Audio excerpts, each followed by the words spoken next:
Welcome to the Popculture Jungle, where we talk about whatever we feel like talking about in the pop culture news. Joining me, as always, is Justin, Hello. who threw himself in a little slow on that. Yeah, I was Yeah, not ready. Was not prepared. you also were cutting it I was pretty close. on time. Why are we You were, boxing now instead of bubble? Did you change that? uh, because I had to reset everything when I opened StreamYard earlier. Mm-hmm. None of the previous settings except for the media assets were there. Oh, that's sick. Yeah. Oh, you fixed it. Yeah. That works. So yeah. Did you go watch Snow White? No.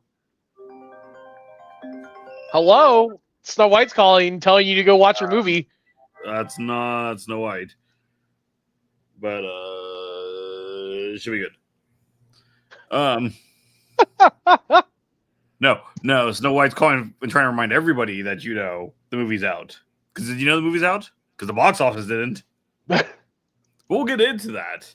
I mean, honestly, if we weren't following it, I wouldn't have known. Really? Because I see ads continuously nonstop. Yeah, because you won't stop talking about it. Okay, so when I'm watching just regular television, I don't watch television. well, yes. Really. Right. But we're going to go ahead and we are going to talk a little bit about Snow White. Justin was supposed to give us an update on the review.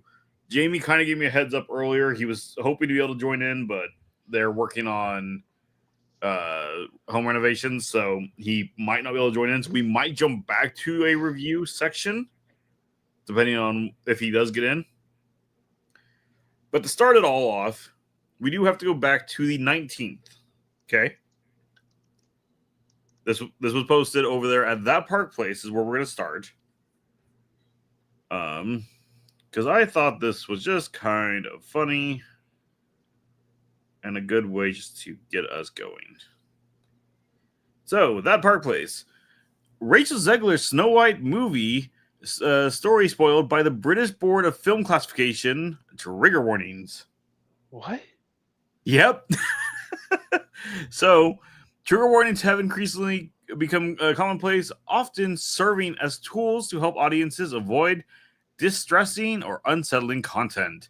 Some view these as necessary, but the current political climate might be such that we could safely assume the majority of people are over being told what might trigger them in a movie. So, the Snow White, the warnings provided to viewers have arguably crossed the helpful caution for mentally fragile, whatever. We're going to go down. I'm looking for it's, I believe, in this paragraph. Right in here. Okay. Among the list of cautions, viewers are explicitly warned about ominous trees, a character threatening to shove something up another's backside, and a woman being, quote, deliberately poisoned. Why are these? I mean, was anybody really worried about spoilers for this? No, but why? But why are these? They're so specific. They're so specific. Why are we getting trigger warnings for? Like, don't get me wrong. I'm all for trigger warnings for like those that like actually need it, but like these are so like specific and like honed in. Okay, so like let's just say this was Harry Potter and the Chamber of Secrets. I know you've seen that one, and this was that's the one with the big snake. Yeah. Let's say there was a warning about giant spiders. That would make sense to me for arachnophobia. Yeah. Ominous trees.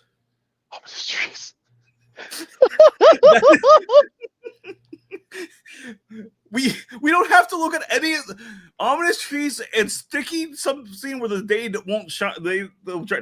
Like these are so oddly specific that they make no sense. Weird, so this was just a little joke piece for us to talk about for a second, because apparently the British Board of Film Classification needs to warn everybody about these. So that I guess hold on.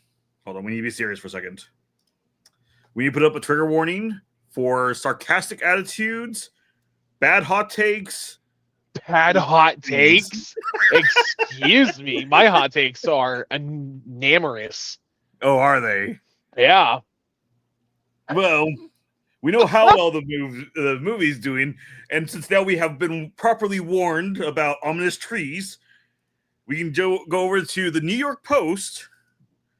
Rachel Zegler celebrates Snow White being #1 movie in the world, despite sleepy box office debut. So, over on her Twitter, we can't show you the original post because that's gone. Whoopsies. Rachel Zegler posted a photo of herself in her wig, saying #1 movie in the world. Zegler 23 wrote alongside a photo of her dressed in the iconic outfit. Now, as soon as the dress post went up, I believe it was within the hour, comments had been turned off. And then sometime later, this post was removed. There is a new post, which is now this photo, still saying it, but the comments are back on.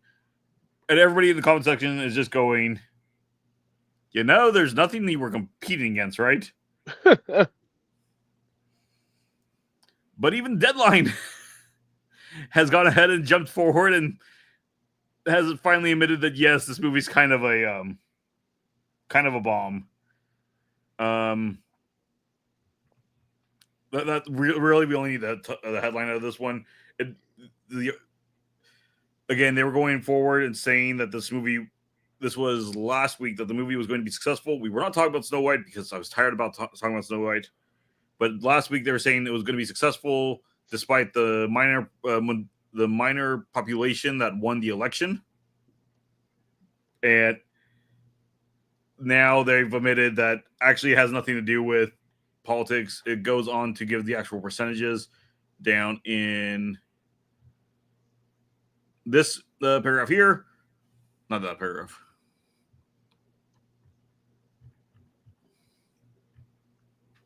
Maybe it was that paragraph. Anyway, it goes down to actually breaking down the percentages that no matter which category they're looking at, it bombed. Yeah. It bombed so bad that we now have numbers. And they did update the numbers about 1 o'clock.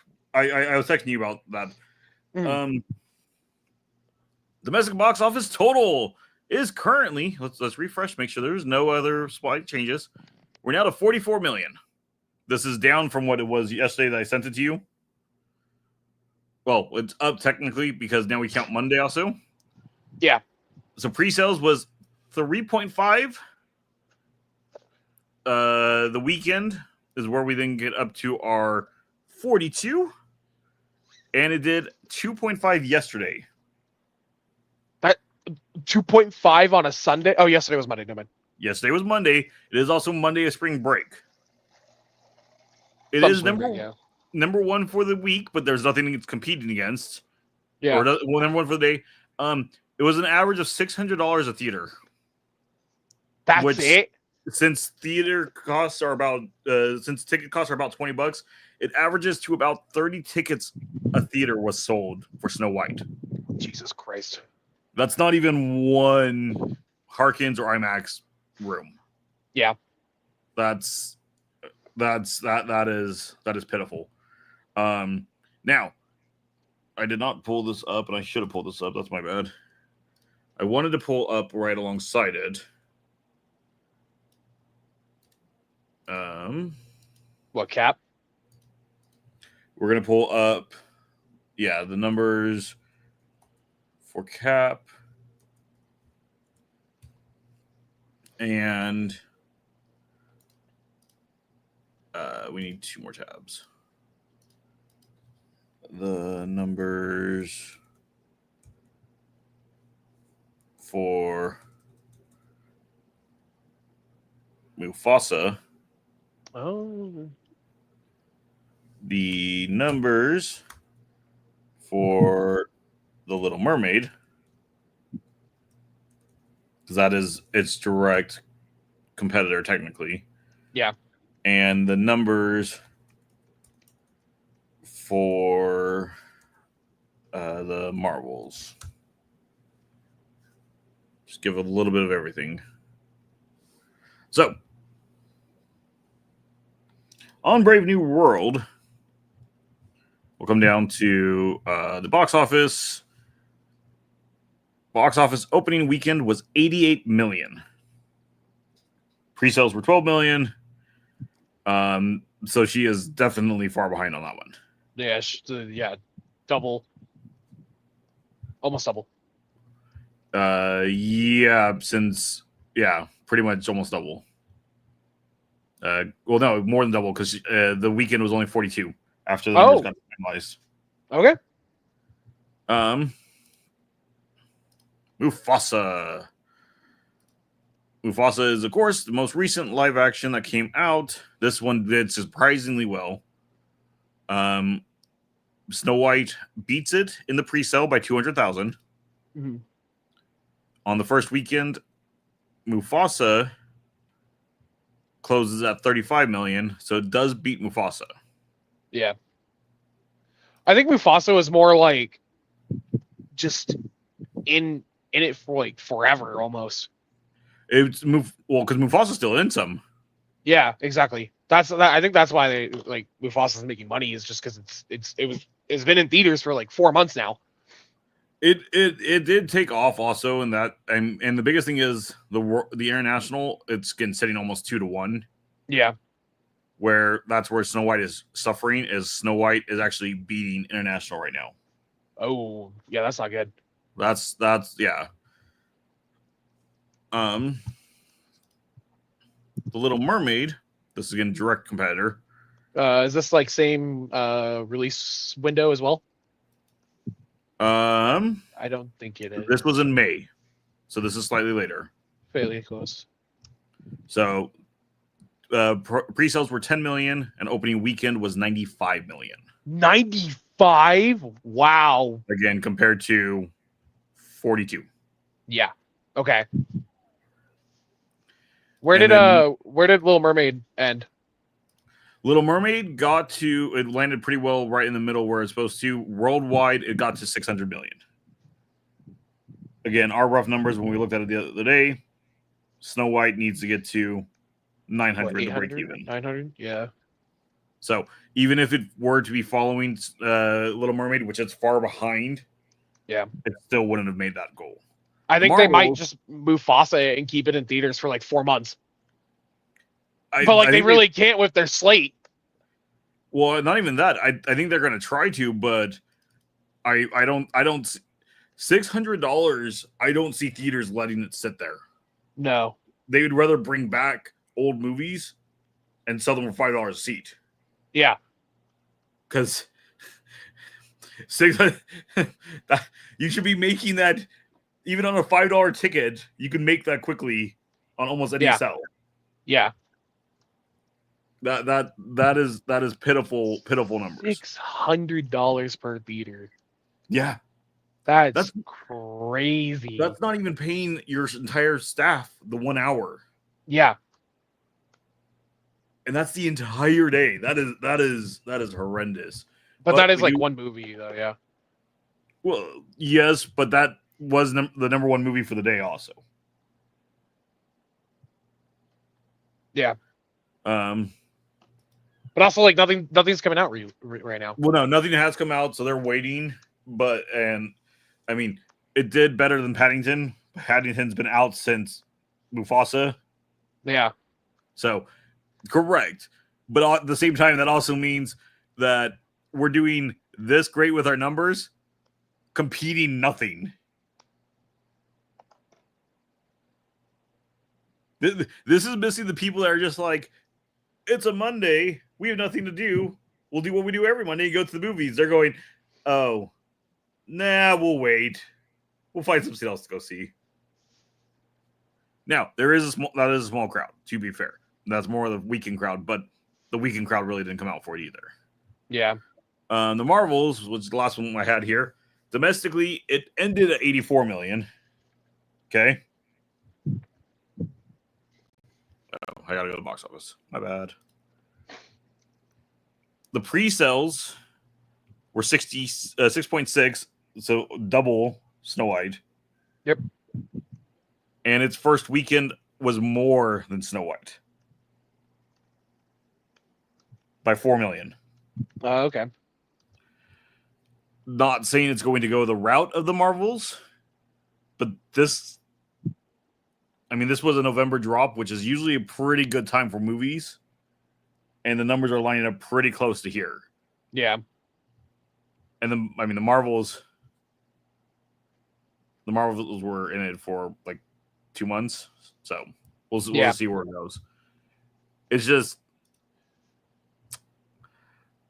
I wonder where it's going to land, and I wonder what Disney's response will be to it. Where do you think they're going to go? Do you think? I think they're going to Mufasa and just keep it in forever. Like they need to make some of it back, you know?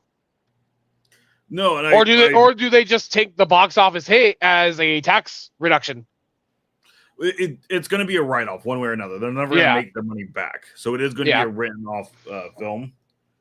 But where I'm more so trying to get to is when a shareholder finally gets to ask the question, what is the answer? Why did this fail? Yeah. Any guess what you think they're going to go with? I have no idea. Yeah, because that's why I showed the Deadline article. And again, we don't talk politics, but I showed the Deadline article because originally I thought that's how they were going to lean. But now even Deadline is stating you can't go that way either because that's not the case. I think the word just got out too fast of how bad this film was. Yeah. Even though people are still talking about how amazing and great and it's the best live action, and it is not the best live action.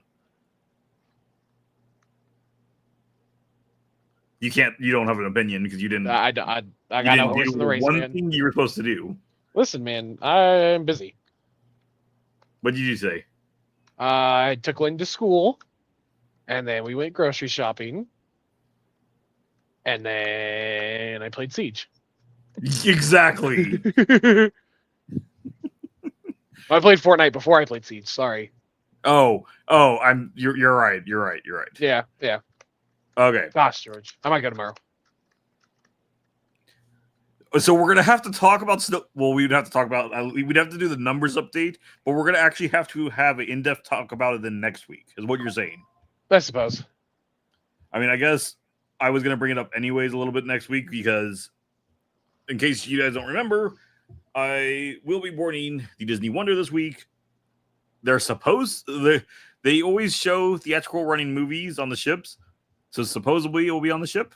I guess we'll find out if it's taking this bad. Maybe not. It'll be on the ship. What else are they going to play? Inside Out 2? Probably. Captain America? Actually, yeah. Maybe. Cap ended up doing, again, better than where we thought. Yeah. But that was still a loss also, as far as we could predict. Again, we won't know that until next year sometime, but... Yeah. Mufasa would be what is showing. But I did save this one for you. We're gonna go over to superhero hype, and this is superhero hype rumors. My favorite. Not really. I did read the article. I thought this was just interesting. So, rumor: Kevin Feige concerned about the Russo brothers directing Avengers 5 and 6. Okay. Despite helming several projects for the Marvel Cinematic Universe, recent rumors suggest that the Russo brothers do not have complete backing of higher Marvel executives, especially Kevin Feige, when it comes to the upcoming Avengers Doomsday and Secret Wars. As such, speculations also indicate that due to his skepticism regarding Joe and Anthony Russo's involvement, Feige will take on a more active role in shaping Avengers 5 and 6. Well, I think he honestly should. So, according to a renowned internet scooper, the Marvel Studios president is concerned about the Russo brothers directing the next two Avengers movies. This is possibly due to their poor track record outside the MCU, so Kevin Feige is closely monitoring both projects to ensure the quality. In his recent Patreon briefing, Daniel Rickman noted Kevin Feige has concerns about the Russo brothers directing the next two Avengers film. However, at this stage, replacing them isn't an option, so he plans to closely oversee the projects, ensuring the script is just right and everything stays on track. He's going to be more hands-on than ever with them. Recommended update comes out. 1 second, let me just finish the next section. Okay, I'm pretty sure this is where it sets up the rumor why. Rickman's update comes right after the Russo brothers' latest directorial venture, The Electric State, open to abysmal reactions from fans and critics alike. Coming soon.net, Jonathan Sim provided a rating of 5 out of 10 for the movie's writing.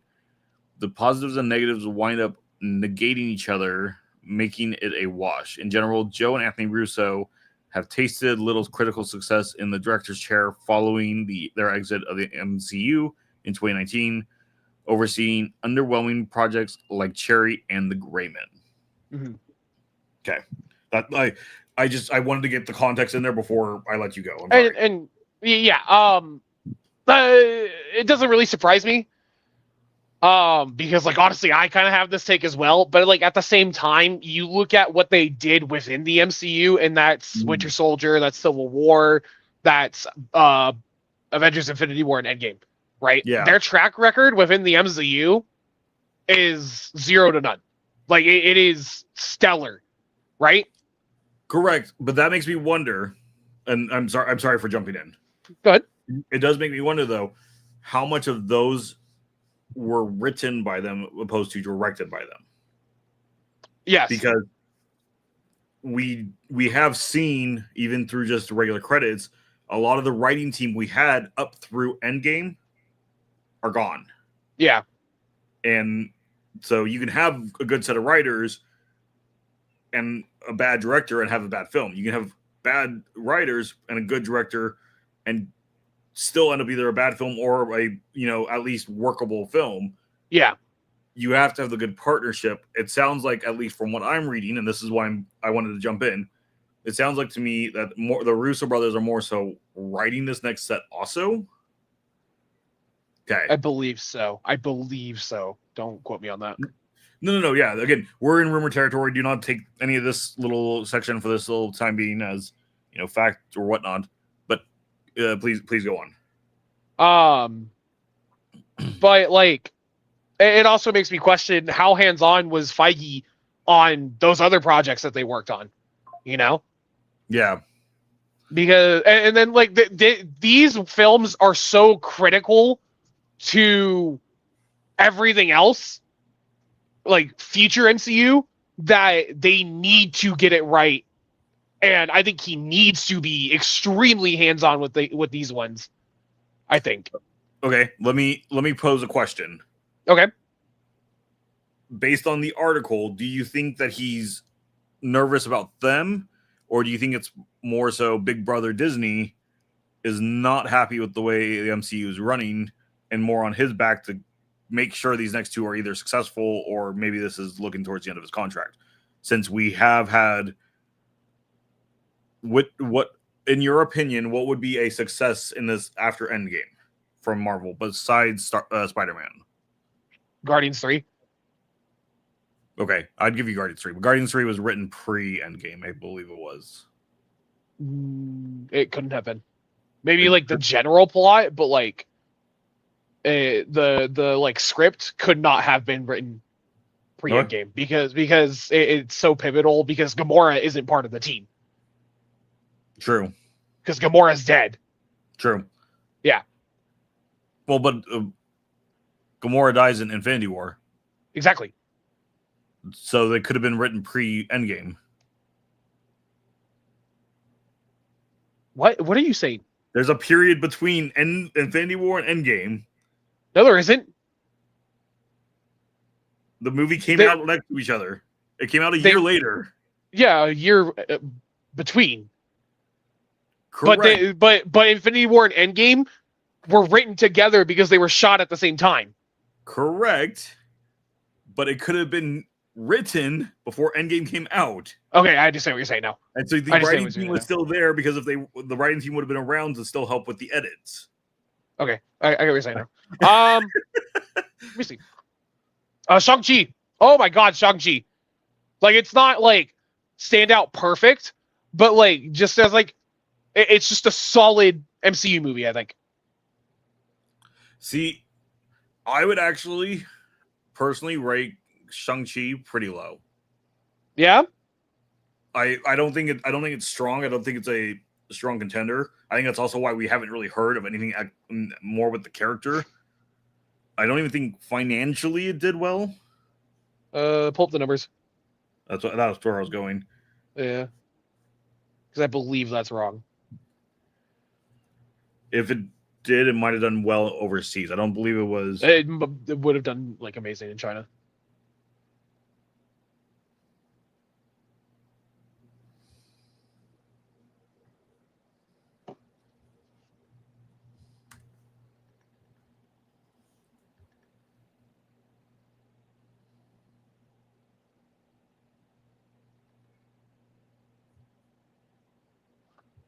Okay. Let's bring this over. Oh, where did it go?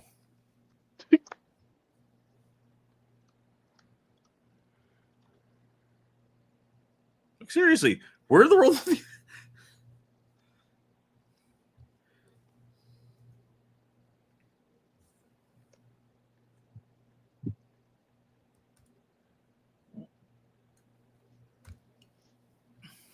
Okay. So, numbers wise, it did 224 domestically, 200 internationally. Okay. Okay. Do we know the budget? That's on my other screen. So according it's right there. to It's in metrics. yes, but that's not the full budget. Yeah. So the production budget is listed as 150 million. That is correct. That is due also because they got a $50 million tax credit from the Australian government. So realistically, the budget is 200 million. Okay. Again, it's a Disney property at 100 million for marketing, 300 million, meaning they need to make 600 million to break even. So it technically was a loss. It wasn't a loss by much, depending on where they actually sat in their final numbers. Yeah. Again, this is just me doing quick mental math. Yeah. But no, financially, this movie didn't pull what they would have counted on. Interesting. And it died fast. Okay. I know fan reception to it was like really high though. Just nobody went to see it, I guess. I mean, they only did 8.8 in pre-sales. Like, yeah, that's exactly it. It's just nobody cared. Nobody went to go see it. Well, because the last movie to release was Black Widow, so yeah.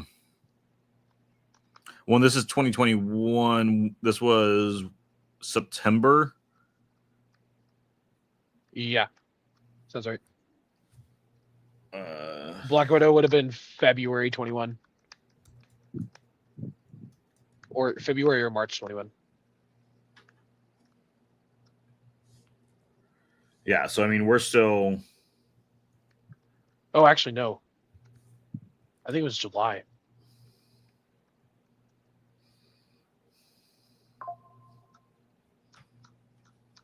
This is early. That's February. I'm sorry. I'm trying to see something real quick.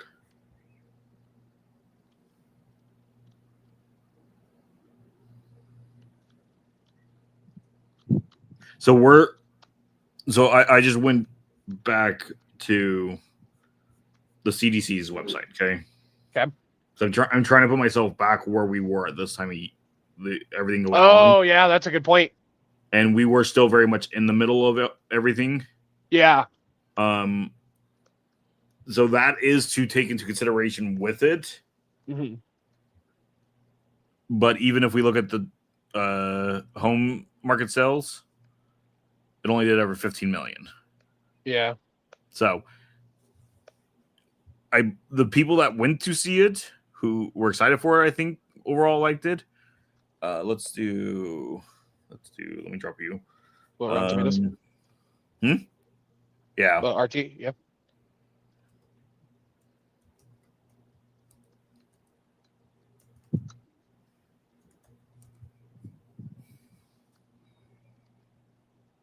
Yeah. legitimately the fans that saw it liked it. It's rated really high. It's just nobody went to go see it. Yeah. And I think that's why he's kind of just been forgotten about. Well, also, I don't think he's not gonna matter until Avengers is the other thing. Yeah. To me, I still thought it was pretty weak. I get where they were trying to go with it. I understand the character. It's just I don't think the story was fleshed out well enough. Yeah. Again, based on world events at the time, we were doing a lot of remote work. And I think that hurt it. But then, that makes me then really start to think. I don't think the writing teams at that point, from Endgame and the Avengers, not Avengers, Guardians. Okay. I don't think those teams would have still been around. Because I don't. Guardians came out way after this. But again, that's what I need to try to find. When did Guardians 3? May. Oh, when was the script run? It released May 23.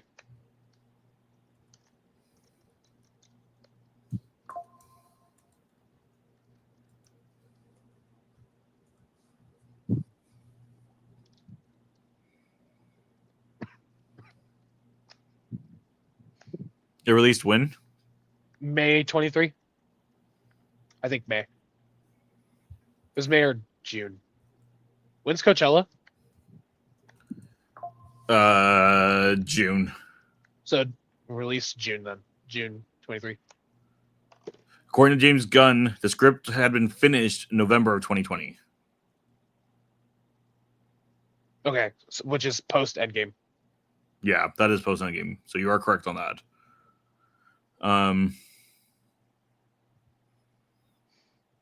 It's just the writing, especially from Endgame or Guardians of the Galaxy 3, is very different compared to like Black Widow and Shang-Chi. Yeah. Personally, I didn't care for Guardians 3, but that's just me. Was a Doctor Strange a financial success? Multiverse of Madness? I want to say it was because because of the fact it was Doctor Strange, but it also was Wanda. Yeah. And again, Wanda during the quiet time for movies is how I'll word that. Was still doing very well because the show still was going on. Yeah. And the show was very popular. So worldwide, it did about 952. Yeah, okay, that's a financial success. Opening weekend was 187. The production budget was 200 million. Which means that they would need to make 600? Realistically, yes, 600 million because again, extra 100 million for budgeting, and then half the income would have been going to the theaters, so double it. So 700. Yeah. Okay, and then the last one I wanted to touch on was Love and Thunder, because I think that might have been a financial success. I know it wasn't a critical success, but it might have been a financial success.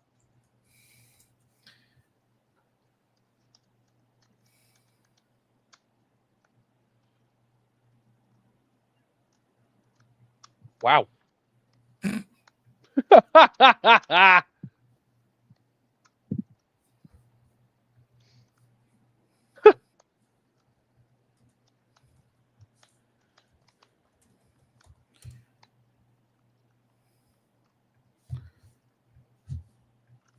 It's sad. It's faster for me to use Google to get to the page I'm looking for than actually using their page.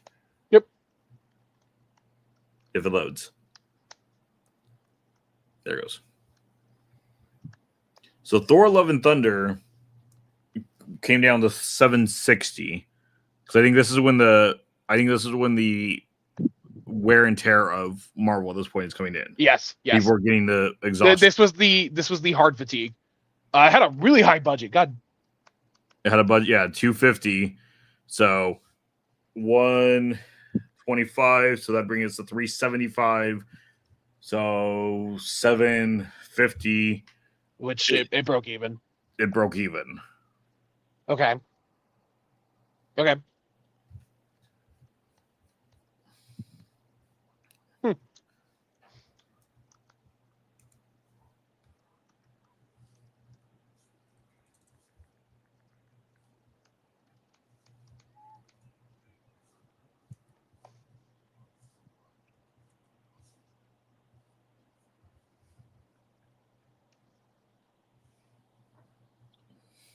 Apparently it wasn't. Oh, I wouldn't say that's a success. It was middle of the road. Yeah. I mean, I enjoyed it. I know a lot of people hated the goats, but that's how the goats were in the comics and such, so they were being accurate with it.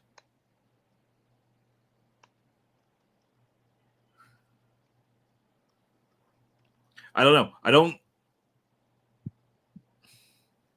I don't think the Marvel's had a good set of writers, or had writers that were as lenient what they were allowed to do like before. Yeah. They may be more restricted, and that may be what is tying them down. And if that's the case, this rumor about Kevin Feige being a little bit more tight on it, it may not be because of the Russo brothers. It may just be because of that. Yeah. But that makes me wonder also, how involved has he been in these other projects? Yeah. Because if he's been super tight involved in all those, then maybe he's the problem. I know that he was involved with the pitch meeting for Spider-Man 3. Yeah, but Spider-Man 3, besides the pitch, let's be honest, Sony probably did like 90%. Sony probably did all of it, yeah.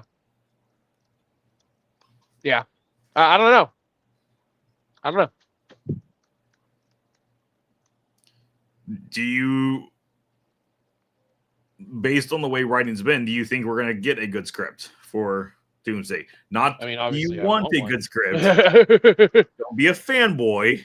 Obviously, I want one. Because I want a good script. Don't get me wrong. I would rather not have another Snow White. I want to go and enjoy the movies. If I'm paying $20 to go sit there and watch a movie, and that's not included my popcorn or my icy, I want it to be good. I mean, given the Russo brothers' track record, I'd say yes, but a track record within the MCU, I'll put it that way. At the same time, I don't know. I think Shaky. Right now I'm sitting 30-70 positive negative ratio. You think so? That's where I'm feeling. We've had such hit or miss, and again, we know Daredevil, which we've been reviewing, the reshot or the new shot episodes. The first few we got were really good. The ones that Marvel wrote, those sections they wrote of it, we talked about how it wasn't that great. Yeah. That's the writing talent they have. Now, that was also a team that wasn't used to writing TV shows, and so they brought in a TV show to write the rest of this. But at the same time, that's still a character they were trying to bring in. Mm-hmm. Because no offense to them, but if I still haven't seen the Marvels, so I can't speak on the Marvels. But I think it's okay. But nobody saw it. What? Nobody saw it though. Nobody saw it. No. Again, by that point, everybody was done. But even again, I enjoyed Thor: Love and Thunder, but if it's written that way, I don't see it doing well. No. They were reliant on too many tropes, trying to just get the social media crowd to watch it. Like if they just go hardcore fan service, like Spider-Man did, and Endgame's final act does, I think they can do it. But I don't know if that's enough to carry the films. I think that kills it, to be honest. You think so? Because we've had so much fan service lately. If they lean heavy on that, okay. side tangent. If you watch anime, you know that almost every anime always has a fan service episode, is how I would word that. If you become a show that is just all fan service, then you lose the group that was just like watching it to actually enjoy the show, and now it's just, oh, well, why are we going to watch this? Yeah. Fan service is a good thing to have, but small doses of. So, And again, that is my largest criticism of Spider-Man: No Way Home. It is too fan servicey. There's not enough time for the movie itself to breathe. Yes, even though I love the fact Tobey Maguire is in it, there's so much they're trying to get done. Honestly, I think we could have just had 2 villains and both Spider-Mans there to help MCU Peter Parker get through the heartbreak of losing Aunt May, and I think we would have been fine. Yeah. But being that we brought in so much in it, it starts to hurt it. When we look at Endgame, well, no, we're not going to look at Endgame. Let's look at Infinity War. Infinity War is a bit fan servicey. A little, not a lot. Because we go ahead and we spend a lot of time trying to set up different teams that people have been in the groups talking about that they wanted. And some of these feel awfully forced because they were trying to get the fan servicey of it, but you're not focused in on it. The end of Endgame is heavy fan service. That is all that the last, I'm going to go, quarter of the movie is. I'd say third. Okay, I'll give you third. Yeah. But at the same time, like, how else do you write a battle with over 50 named characters? So about 50 named characters. There's a reason I did this way. Okay. Even though in Infinity War, okay, there's still smaller fan servicey scenes, I think there's too much in that movie. However, in Endgame, with its big fan service section, I think it's balanced correctly. Yeah. And my reasoning is we knew as of that moment that Endgame was the end of that arc. We were at the end of everything. Well, yes and no. We knew there were movies coming afterwards, but we knew this was the end of a saga, the entire period we're at. Yes. This would be like when the prequels of Star Wars came out and we got to Revenge of the Sith. Revenge of the Sith is very fan servicey at the end of it. Oh yeah, it is extremely fan servicey, but it's the closing of a arc. Yeah, it's a bookend. We get that final piece, that final highlight, and we know we're going onward, but that's the end of it, and that's what they did with Endgame, and it works well there because we know that there's so many performers who are not coming back. Yeah. Be it they are retiring, or the characters are being retired, or they're bringing new people in to do the characters. Yes. And so we do get a lot of that, but it feels justified. It's like, even though nobody watched it, Indiana Jones and the Dial of Destiny, to me, that is a fan service movie, but that was closing out all these characters that you've learned over the time. Yeah. Besides Shia LaBeouf. He didn't make the cut, apparently. I'd argue that your fan service argument for Endgame also applies to Spider-Man because it's the ending of this Peter Parker storyline in the MCU, and we're moving on to the next one. Well, and that's why, as I put it, having the 3 Peter Parkers works. Yeah, I think because they have so many villains is what makes it too heavy. Yes, and I get why they wanted to pull one per movie to uphold that legacy. Like, I go back and forth on it.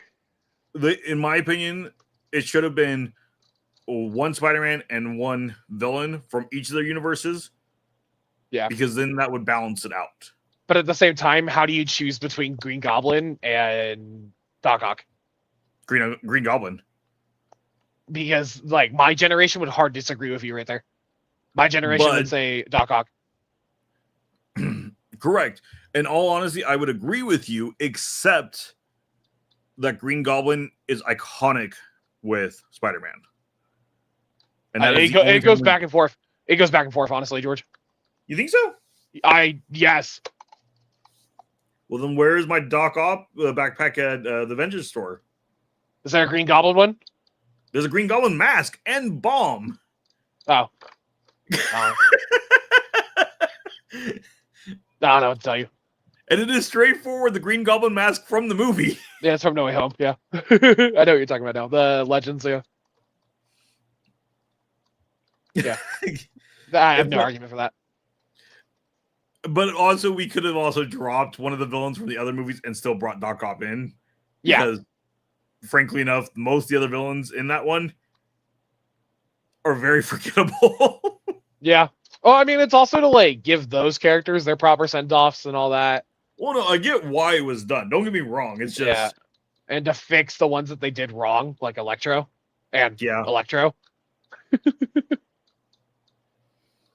No, they'll be curious to see. I'm hoping we're getting a good one. Like I said, I'm at a 30-70 positive negative ratio where I think we're going to end up on.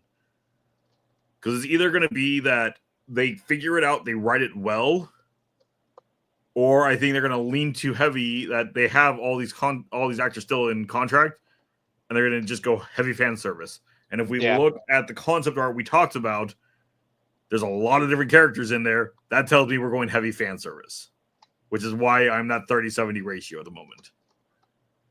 If they're needed, they're needed. Yeah. Don't. If it makes sense for the character to be there, I'm all for it. If this is an important high paid actor, and he will sell movies, so we're gonna put him in there. And this is a high paid actor, so we're gonna put him in there. And this is a high paid actress, so we're gonna put her in there because they all sell movies. Then no, I'm not gonna agree with it. Yeah. Okay. Any closing statement on this one? I hope it's good. You hope it's good? I hope it's good. I hope they do Doom right, because Doom has been snuffed by films. Yes. Every attempt. Doom is such an interesting villain to do, and I think that's what makes it hard. I feel like he's so easy to write for, though. I feel like it's so easy. I think I would agree with you 10 years ago. Okay. Now we have too many studios being very careful of how they write stories. Okay. And Doom is one of those characters who you need to be more like 10 years ago, where you can write a story about whatever you want and people will go, sure, we'll go see it. Where now it's you write a story and you have the big studio coming down and going, you know what, we're going to make these changes for these reasons, and that's what you're going to do. And that's how you end up getting bad character arcs. Do you have any examples? Doom is kind of a extremist. Yeah. And egotistical and full of himself and still right sometimes. Yes, I'm not saying he's not. But he is a hard politically he is a hard character to write for. Because of how I can get behind that, yeah. He is. Yeah. And how, again, extremist, again, is why I'm wording it that way. He is. Some of his arcs are very dark. Yeah. Just do Doom right. That's all I want, bro. I agree. I mean, we should just get the Fantastic Four Doom from, a couple years ago. Okay, listen. There is, specific scenes from oh, wait, that one? From, what, the Michael B. Jordan one, right? No, I'm not talking about that one. I didn't watch that one. I didn't even know that thing existed. The 2000s one with Chris Evans as Johnny Storm, right?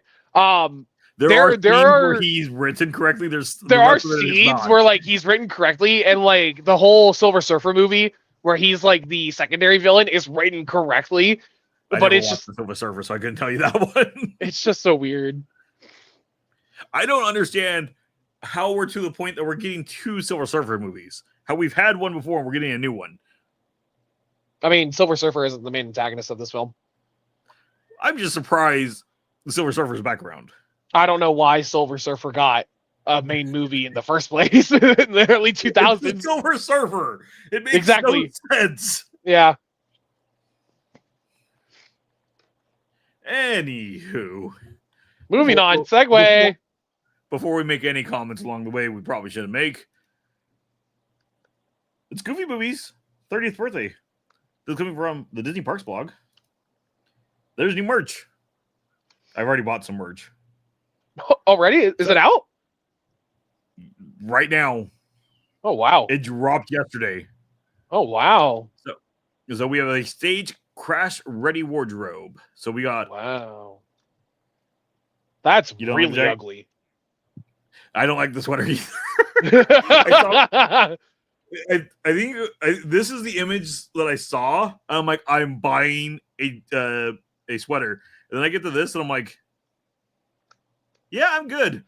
Like, I think if it didn't have Goofy, Max, and Powerline on it, or maybe just Goofy and Max, I think it'd be Powerline is great. Fine. Yeah. So it either needs to be Goofy and Max on the back or Powerline on the back. Yeah. The big Goofy Movie logo here. And I think it's fine. But it's I think Goofy and Max on the front make it too busy. Yeah. Then we got a flannel. That looks good, actually. I bought the flannel. Yeah, that looks good. This is slick. This is slick. It's probably going to be here like Friday or Saturday, so I'm not going to be able to take it on my trip with me. But this is slick. This is a good design. Then we get the Powerline Standout World Tour shirt. I like that. So we get the Goofy and Max in the front, and in the back. Your grandfather even likes this. Like your grandfather said, if this is on the ship this weekend, he's buying one. Oh no, not again. So there's a red version of your Roosevelt. I don't need it. You don't. You have. I have the blue one. And then another version of the character is Roosevelt's. Okay. You want Powerline pajamas? I'm okay, thank you. Right. It's even this polo. Like I'm like, polo's ugly. What are you doing? Do you need a That's hat ugly. with fluff on the top? I think it's so ugly, dude. This. Okay, but the Magic Band though. The Magic Band though. It's the limited edition 30th anniversary Magic Band. That was the reason I made an order yesterday. Yeah. I was not missing out on this Magic Band. That thing is sick. Yeah. Like if my package get here before I leave on Thursday, this is my Magic Band for the ship. Like this is sick. We also get That's an awful photo.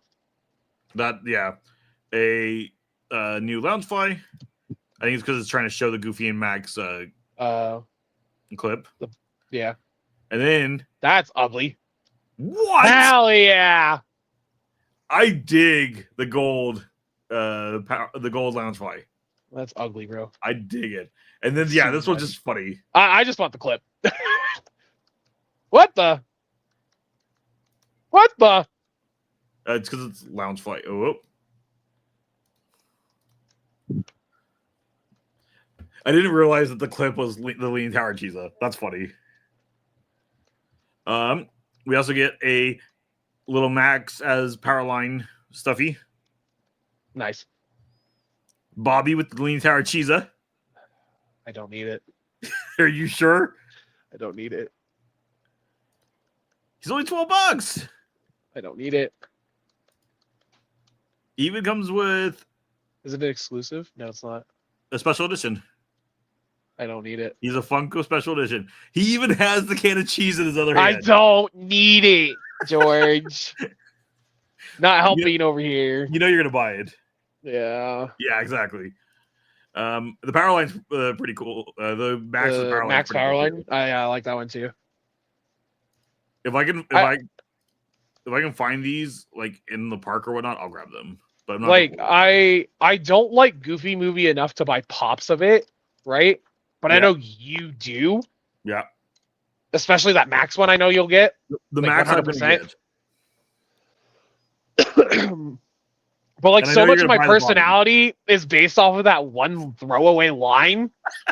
So like I don't know, man. You're gonna buy it. Stop like trying to talk yourself out of it. The moment you get the chance, you are ordering this thing.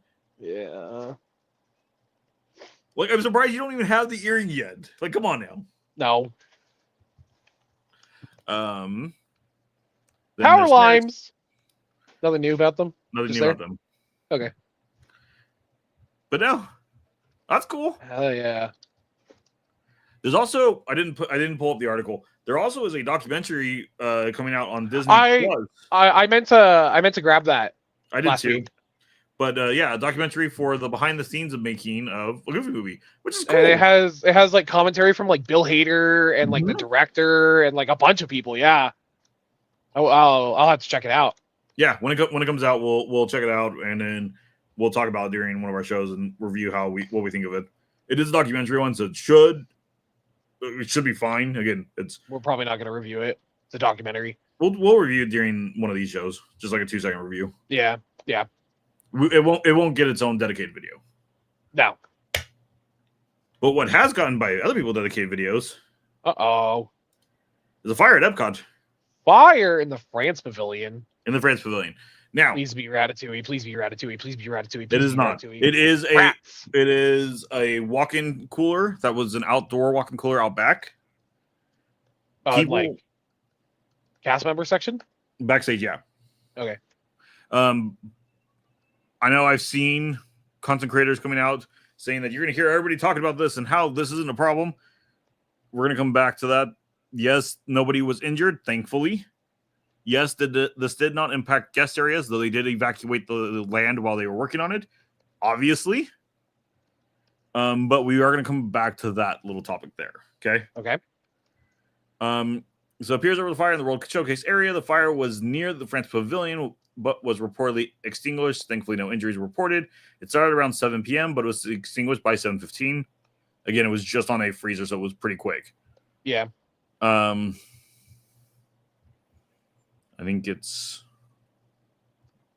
the picture. It's this one I wanted. Yeah. This is from like a monorail? This is from the Skyliner. Okay. Like it's bellowing. Yeah, that's quite big.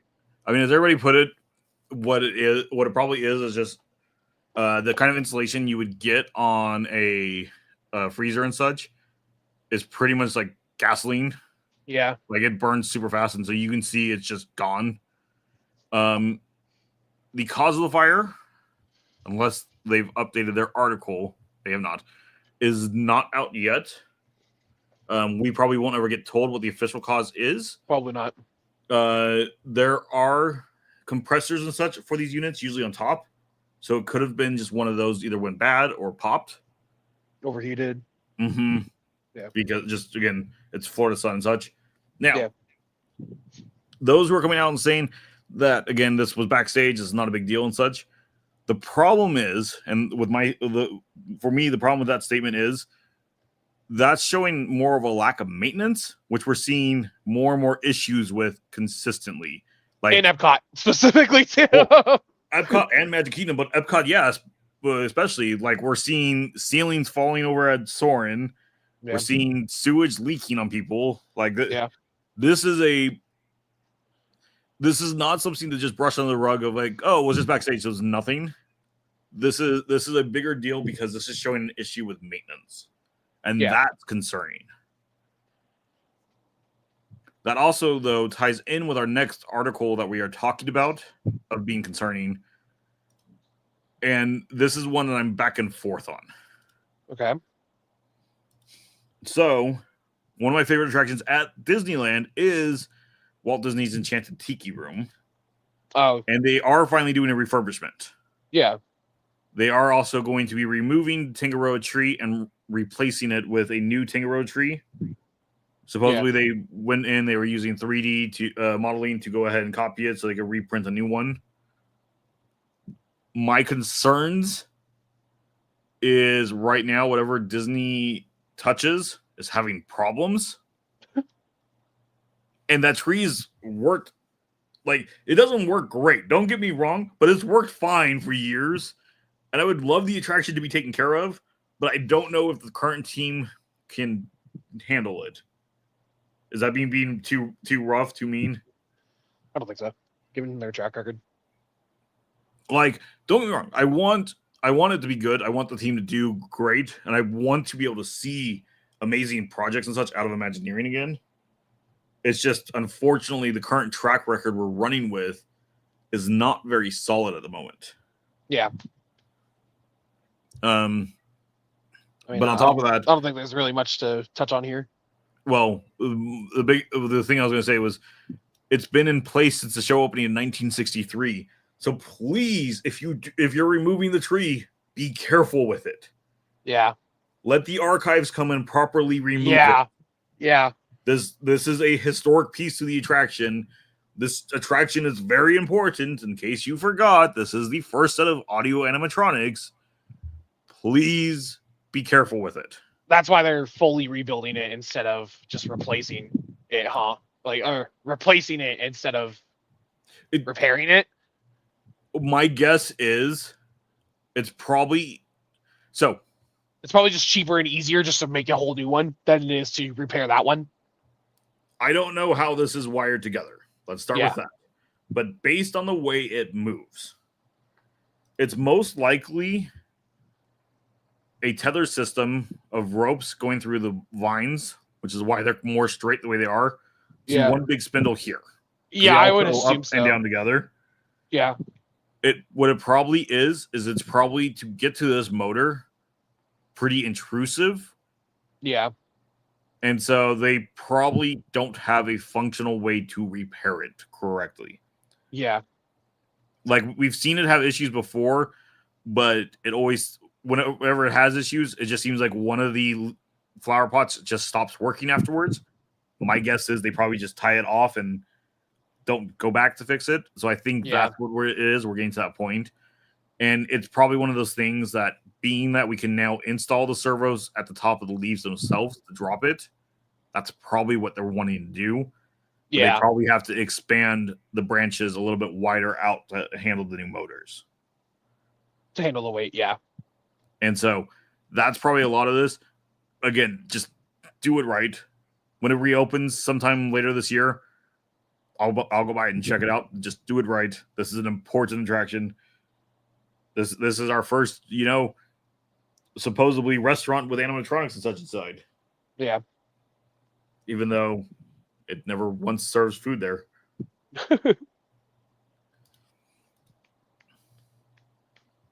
My stuff. DSNY newscast, though, shared something you'd be excited about. Wait, is this my stuff? This isn't my stuff. This is not your stuff.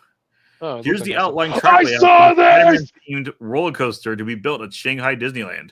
Dude! There will be a reverse and forward launch similar to Big Grizzly Mountain at Hong Kong Disneyland. So there's the track. It's so cool, dude. This is actually pretty cool.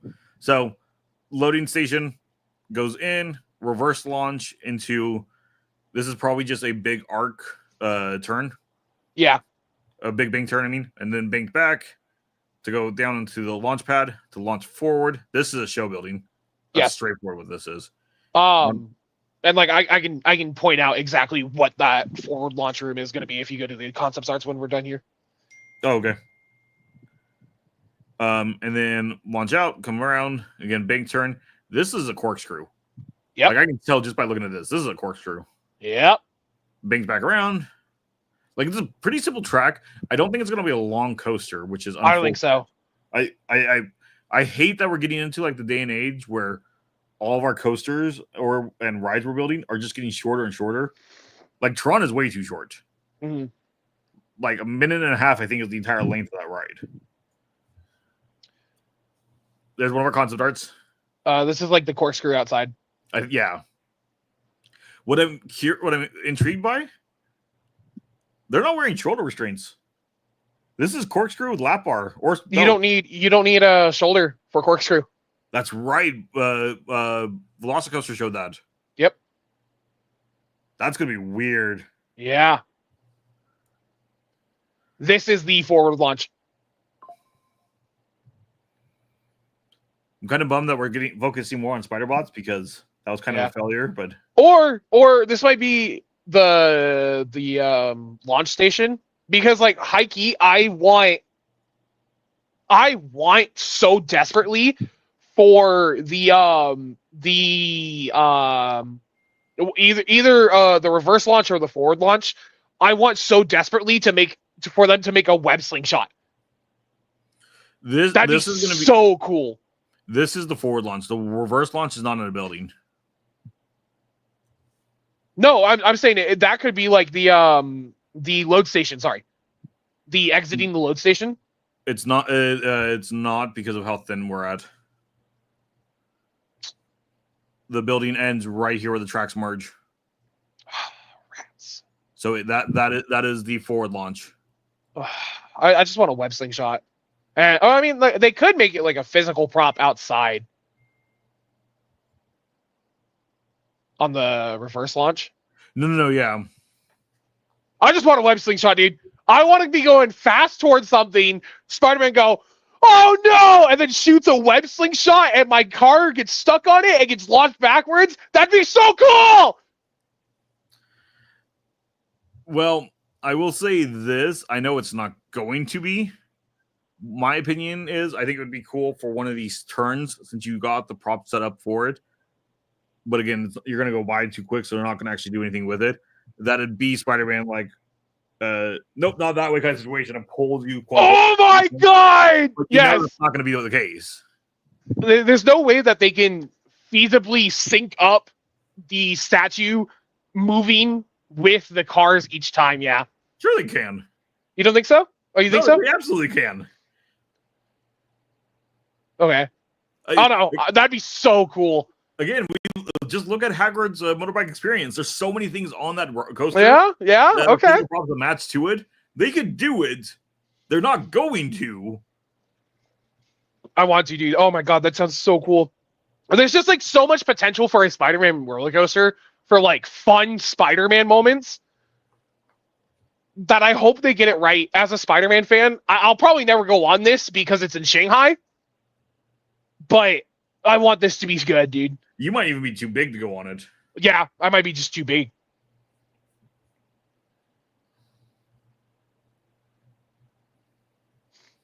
I love Spider-Man. Are you good?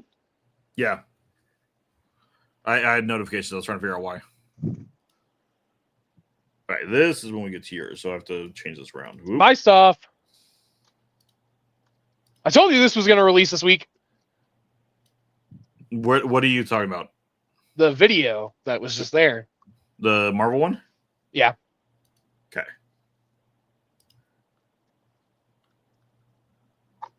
Mid-season trailer. Yeah. Audio should be okay if you haven't seen this yet. Actually, I haven't seen it yet. We're getting George's live reaction here. When I was a kid, I thought God had given me a special destiny.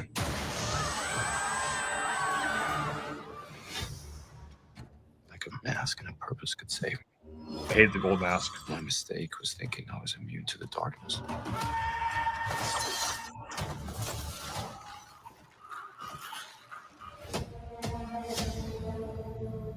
It's hard to come to terms with a violent nature.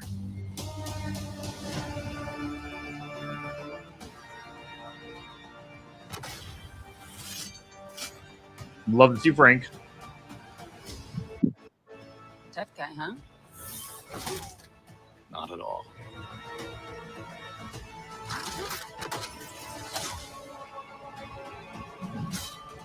Oh, we're getting to the gory section of the season then. Yeah. It's time to embrace your true self.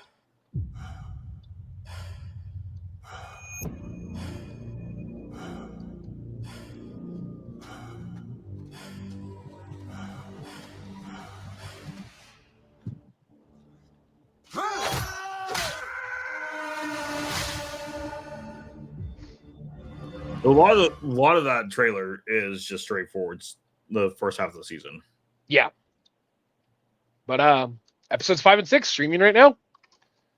We'll have our review tomorrow at 6 p.m. to give you the About extra 6 p.m. time because it's 2 hours. 2 episodes. Well, just that's the one we're going to try doing now. Anyways, it's about 6 p.m. Okay. That way, if Yeah. I'm running late, I'm fine. Yeah. If I remember, I'll do my job and watch it tonight.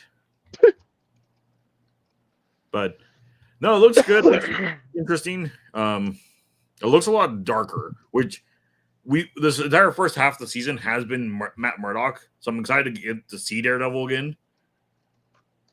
I'm surprised of how gory Daredevil is getting.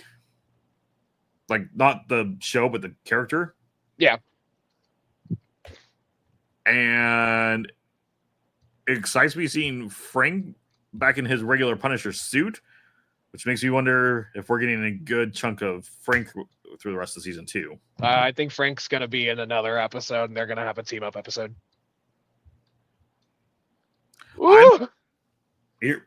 Theory time. Okay. I'm betting you that we're going to, again, we've been teasing the Cult of the Punisher the whole way. Yeah.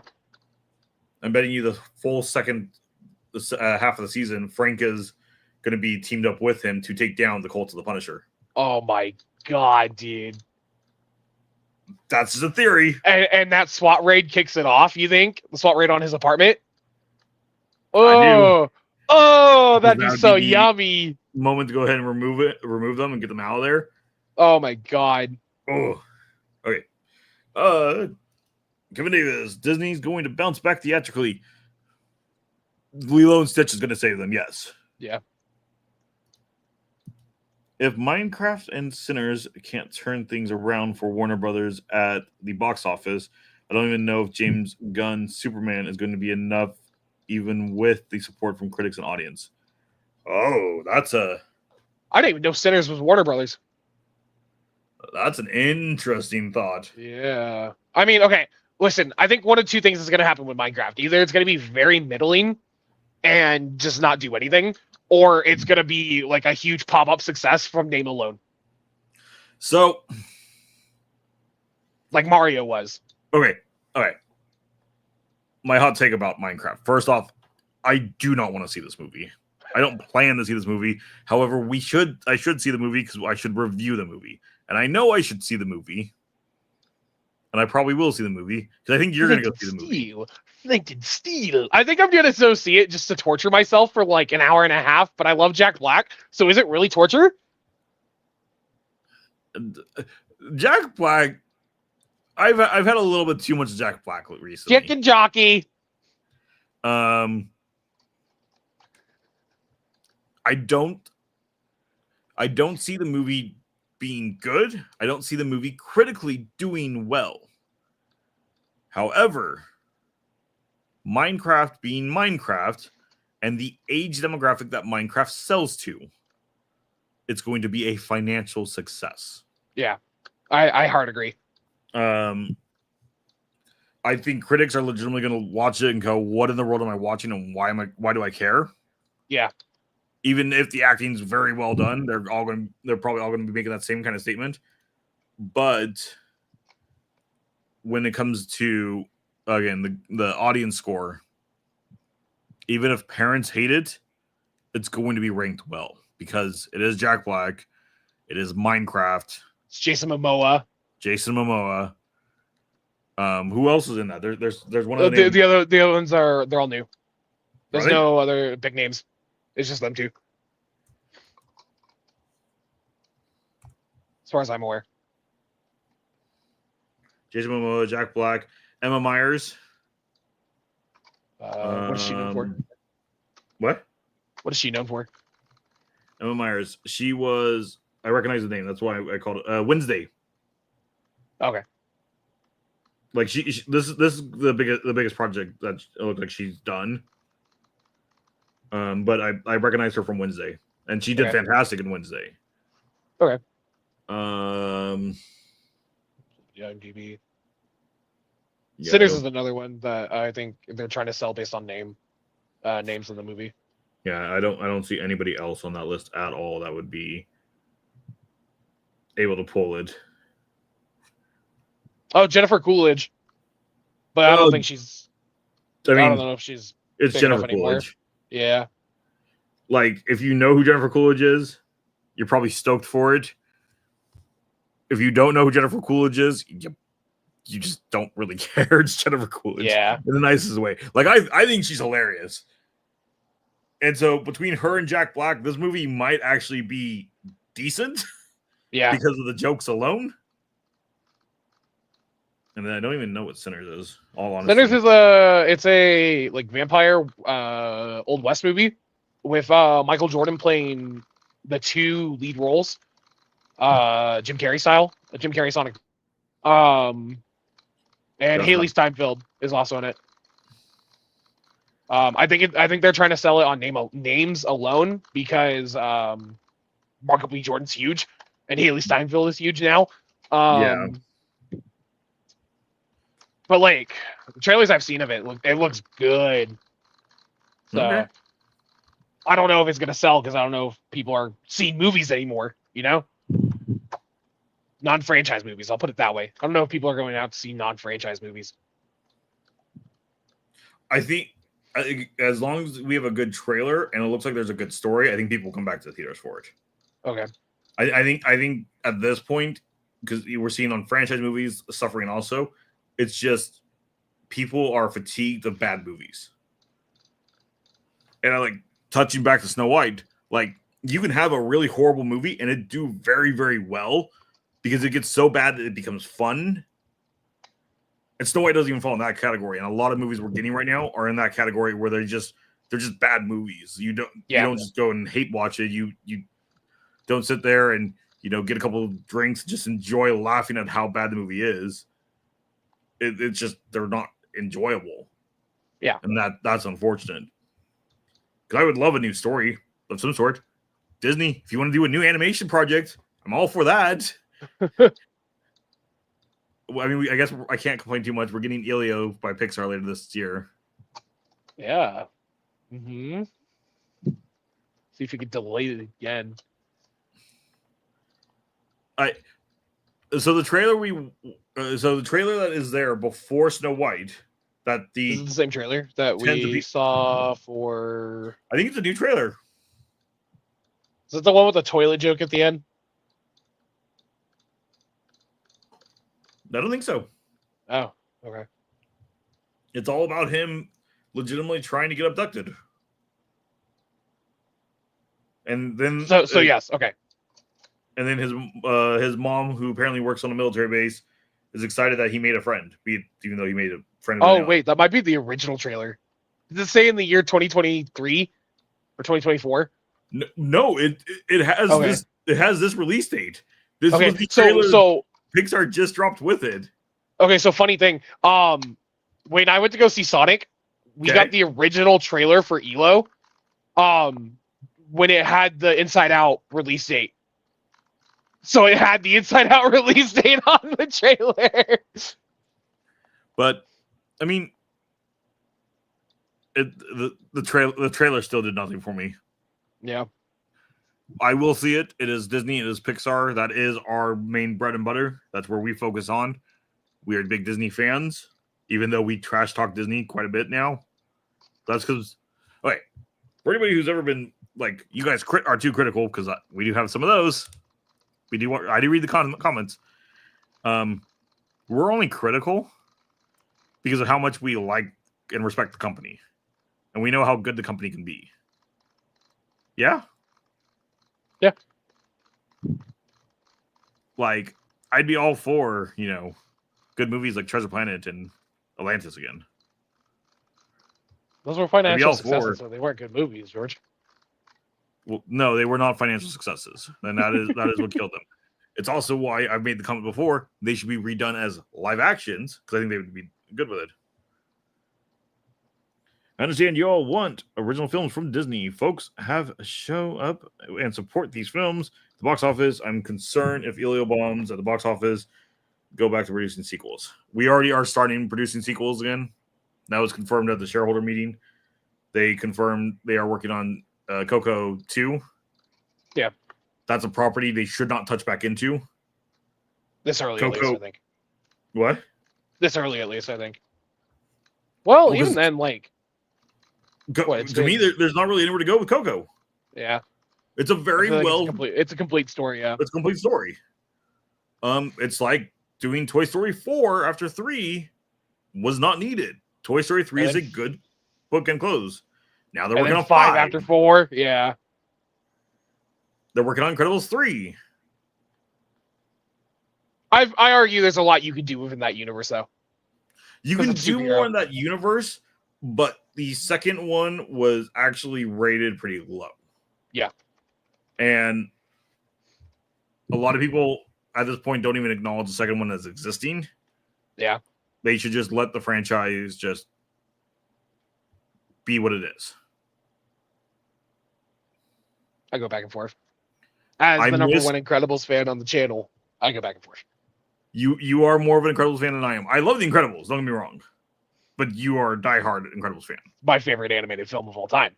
I just miss the days where we would get a new animated property at least once a year. Yeah. Why are we working on Frozen 3 and Frozen 4? I don't know why we're doing 4, dude. I think 3, cool. As Jordan put it, so we can do one for each of the seasons. I mean, yeah, exactly. I guess one for each element. Also, I guess. I mean, sure. Yeah. I know we're stuck in this. I think what it all honestly comes down to, and this goes on the park side and the studio side, I think Disney is creatively bankrupt. They don't have creators who are creative anymore. Yeah. Again, every time I've seen Elio's trailers, including this last weekend, I keep looking at them and I feel like I've seen this movie somewhere before. And all the jokes in it, I feel like I've seen before. Which is a problem. I should feel like I'm going to a new movie. However, now we're going to go into one of your items. What mine? Okay. Yep. Ooh, hold on. Oh, no. Snow White live action has in no-win situation. Richard Zegler attacking fans, hate channels, celebration, the film bombing. Snow White is doomed. Straightforward. There is. It will not redeem itself. It will be a financial failure. I did a review here on the channel. Justin has yet to see it. He was supposed to see it before today. He'll see it before Tuesday. Hopefully. Everybody I've talked to who has seen it has said it's either passable or failure. And that's nothing to do with the criticism of it. Again, I go in, I try to review it just on the movie itself. It's not well written, which is why again I'm concerned about the Avengers films, is because right now that I know that's Disney, but writing in the Walt Disney Company is not very solid. And yes, it does not help that Zegler is come out and started to hate on fans again because they're not going to see the movie. Like, you gotta go ahead and try to promote the movie right now. Don't make it against the fans that the movie is not doing well at the box office. Convince them to go to it or remind them that it exists. But boom. Oh yeah, this. Speaking of movies, films. Most anticipated summer 2025 films, according to a survey with over 3,000 people at Fandango. Now, I know this is a small sample size. Yes. It's a small sample size. It's just something fun to look at. That's why I added it. No, yeah. Because I when I saw the sample size, that's what made me concerned. But then I came at the idea that I wanted to discuss these with you and see where we would shift it in our personal opinions. Yeah. So I'm going to read from 10 to 1, and then we'll go back and discuss it. Okay. Number 10, Freakier Friday. Number 9, Lilo and Stitch. Number 8, How to Train Your Dragon. Number 7, 28 Years Later. Number 6, Ballerina. Number 5, Thunderbolts. Number 4, Superman. Number 3, Mission Impossible: The Final Reckoning. Number 2, Fantastic Four. Number 1, Jurassic World Rebirth. Solid summer. It is a Solid summer. It is a solid summer. Are the movies back? Maybe. I mean, this is a sequel. This is a just reboot. Yeah. This is a reboot. This is a reboot. I wouldn't say it's a movies are back, because this is just a live action redo. This is a live action redo. This is a reboot. There's only 2 original movies on this. What 2 original movies? or so 28 Years Later. That's a sequel. Oh, never mind. Ballerina. That's a spinoff. Oh, and then Thunderbolts. So I guess 1. So I wouldn't say movies are back yet, but I digress. I do think they are right. I think Jurassic World and Fantastic Four are top 2.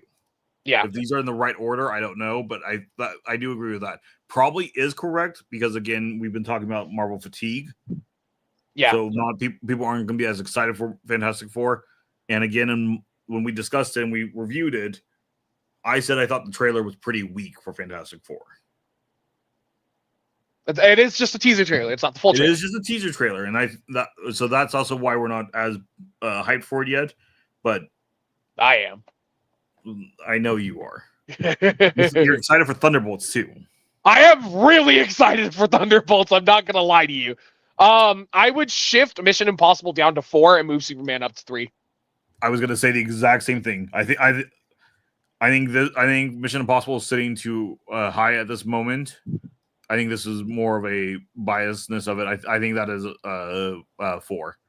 Well, again, this is also on Fandango, which is like, if you're on the Fandango website, you're either buying movie tickets or you're an actual like movie fan that goes to the theater at least once a week. So like, genuinely, I think this is fair. No, yeah. Based on the sample size. Yeah, I'm just. I have a feeling these. I have a feeling if we had expanded it a bit more, I think these would switch. I think these numbers are pretty close on 3 and 4. Yeah. I would. Oh God. Thunderbolts should be down. It should not be. You think so? I really do. I know you keep saying you think this is going to be a total success. I'm still on the fence. I don't think it has the fan bases you think behind it. People hype. I mean, like, yes, because nobody knows about the Sentry, and that's really. I'm not going to say anymore because spoiler warning. On this chart, the only reason it's being boosted is because it's technically the only original item on the chart. Yeah. I don't know Ballerina. And I don't know. It's John Wick, man. It's John Wick. Oh, that's the John Wick one. Yeah. Yeah, that should be above Thunderbolts. That looks fantastic. Yeah. I'd put Ballerina at 5, yeah. Drop Thunderbolts to 6. What is 28 Years Later? It's the second sequel to 28 Days Later. It's a zombie film. Okay. Yeah. It had a cult following in like the 2000s. Yeah. Well, since you say, when you mentioned the name, I recognized it. Yeah. I would drop it to 9, I think. I think I would drop it to 9, and I think that's also. I think swap it with Lilo and Stitch. I think because I think part of that is just also it's the wrong season for a zombie film. Yeah, I agree. I don't know why it's releasing in summer. Yeah, that's a weird placement unless whatever studio is doing it has another big drop later on this year. That's a weird placement. So, who's making this film? Sony? What else does Sony have coming out this year? So you think Lilo and Stitch above How to Train Your Dragon? Yeah.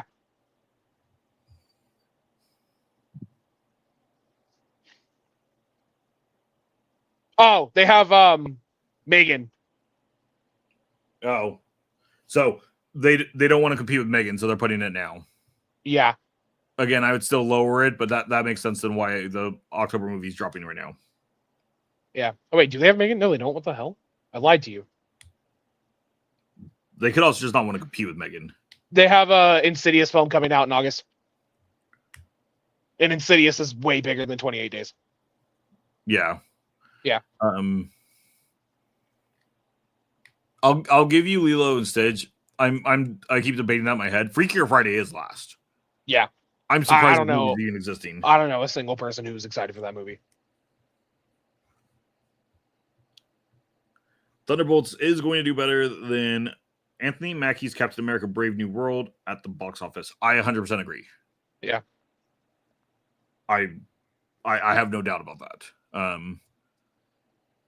It probably also kept within budget. Because I heard nothing about it doing reshoots or anything. Yeah. Actually, yeah. It probably kept in budget. Same with Fantastic Four. Well, that should be getting test audiences about now. We're too early about the possible reshoots for Fantastic Four. Yeah. And on that teaser trailer, being that the CGI stuff was still a little rough, I don't even know if they were ready to, besides internal testing, because again, Bob Iger made it clear he watches every single film that they produce 3 times before it releases. I don't even know if they were ready to do like his first screening of it yet either. Yeah. If that statement is true, though, that he watches every film 3 times before it comes out, we need a man with better taste. Am I wrong? No. Because, yes, we're a little critical, but that being said, the man paying for the movies, when we're talking $300 million, should be a little critical. Yeah.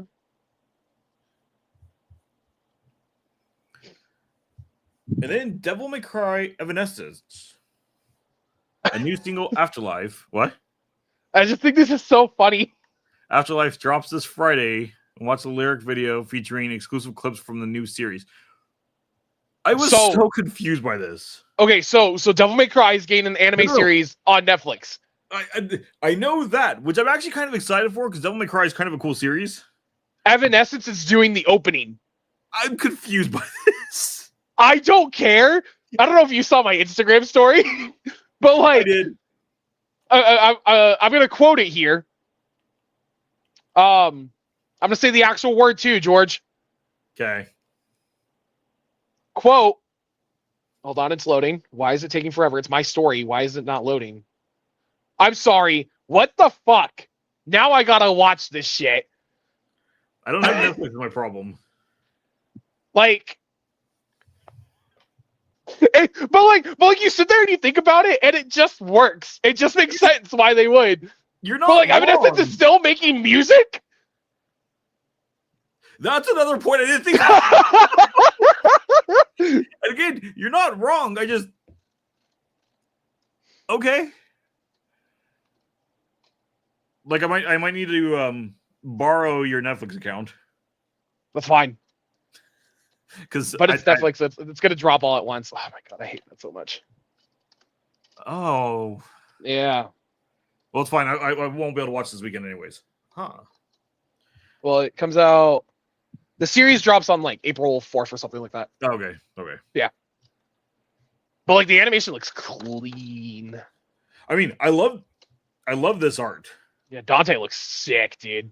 This is a cool art style. And like the English voice cast is stacked also. Kevin McConroy has a posthumous role in this.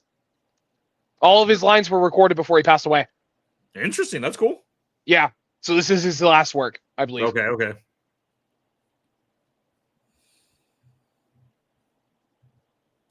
DC Studio brand is worse than Star Wars, even with James Gunn announced a reboot shouldn't have stopped the other films from bombing at the box office. Is worse than Star Wars. I think I actually agree. Not by much, What? Sorry. What? According to the Wikipedia page, the Evanescence song is not the opening. Rollin' by Limp Bizkit is.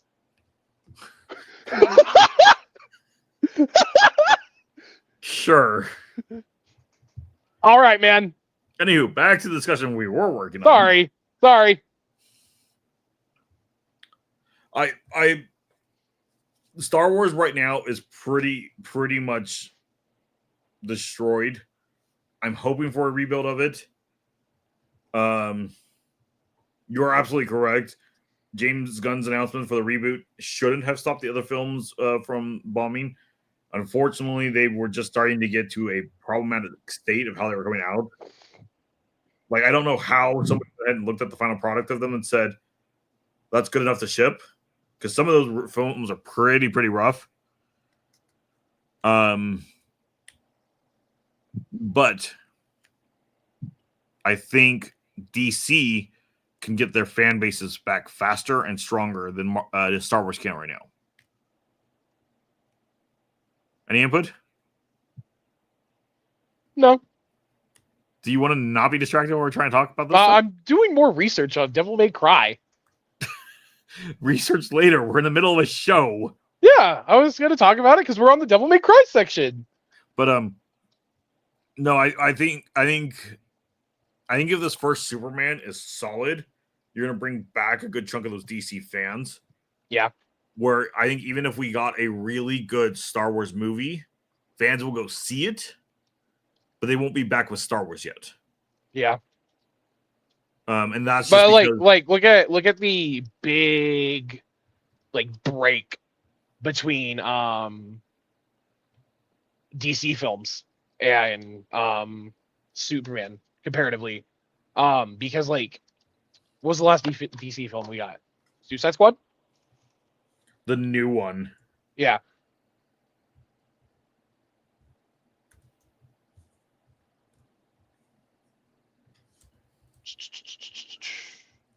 Release order. Oh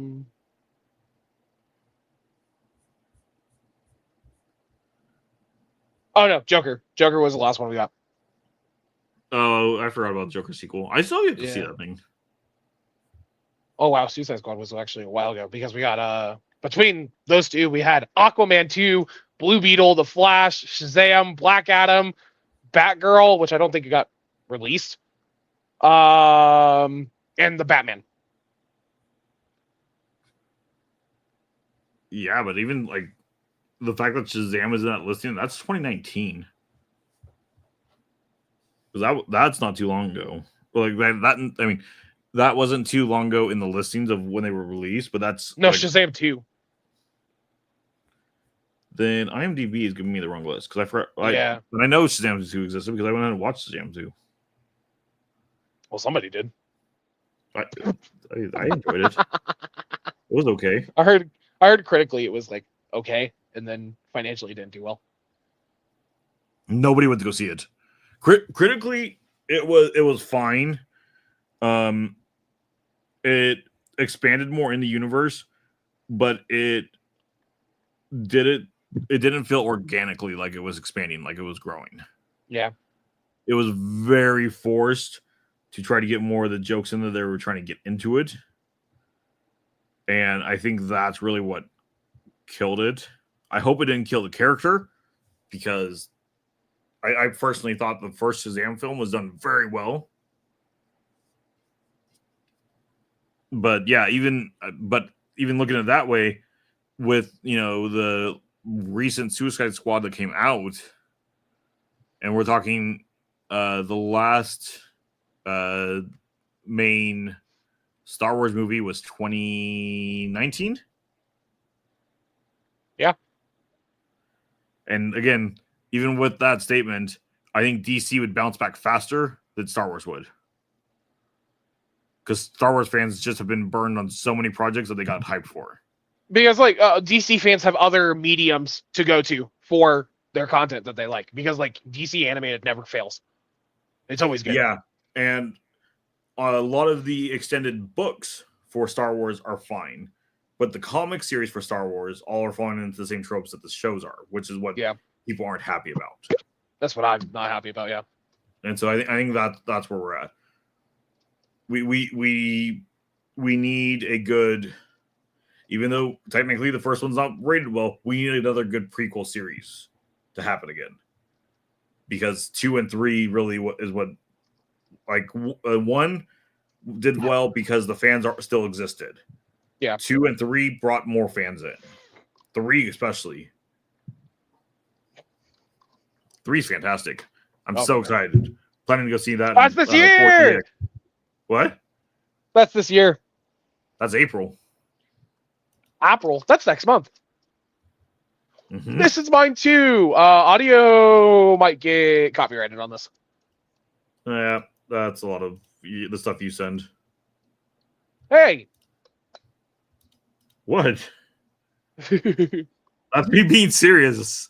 Every time you share a video, it gets copyright claimed. That's crazy. Even when the Lilo and Stitch trailer did not get claimed, but the videos you shared get claimed. That's crazy. But One Piece is back. One Piece almost back. Egghead Part 2. Almost back. At this very moment, if you're watching this live, 11 days. 11 more days, George. Ready. 2 more weeks. You did not react to my Instagram post I put in the One Piece group. I probably haven't looked at it yet. What it is, for those who can't see it, because I'm not going to pull up Instagram, it's the scene from Toy Story. Where Andy's dropping Buzz, but it's him dropping. It's a solo leveling. Solo leveling, and I don't want to play with you anymore. Too good. But I have not watched this. I ran for a second just because I was trying to figure out what you had shared. Yeah. We need audio. I know it's going to get claimed. It's 39 seconds. We'll see how bad it gets claimed.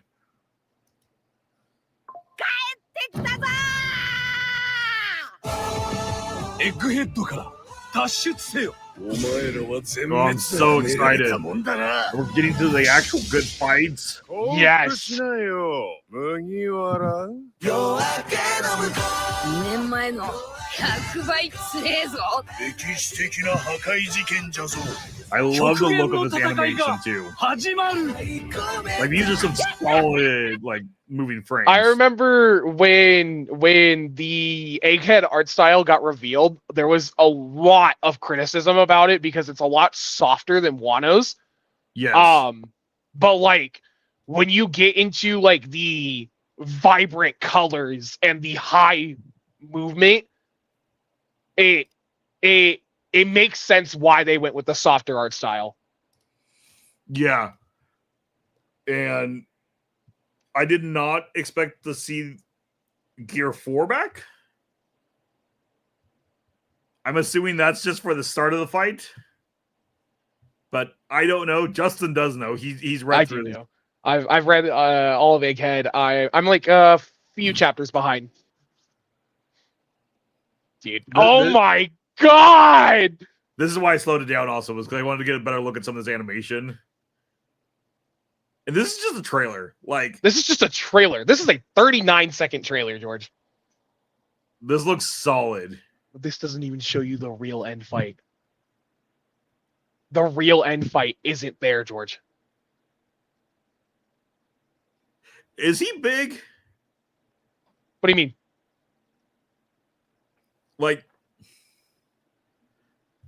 is he more in like a Gear 4 shape, not necessarily Gear 4, in Gear 5?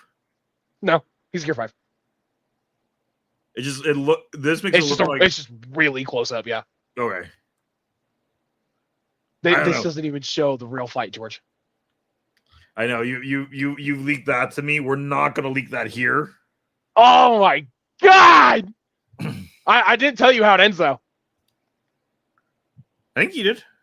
No, because it wasn't finished when I told you. Okay. No, because when you had last told me was when they were still working on. Never mind. Never mind. Let's just say that the way this arc ends, it's gonna be like a solid like month or two of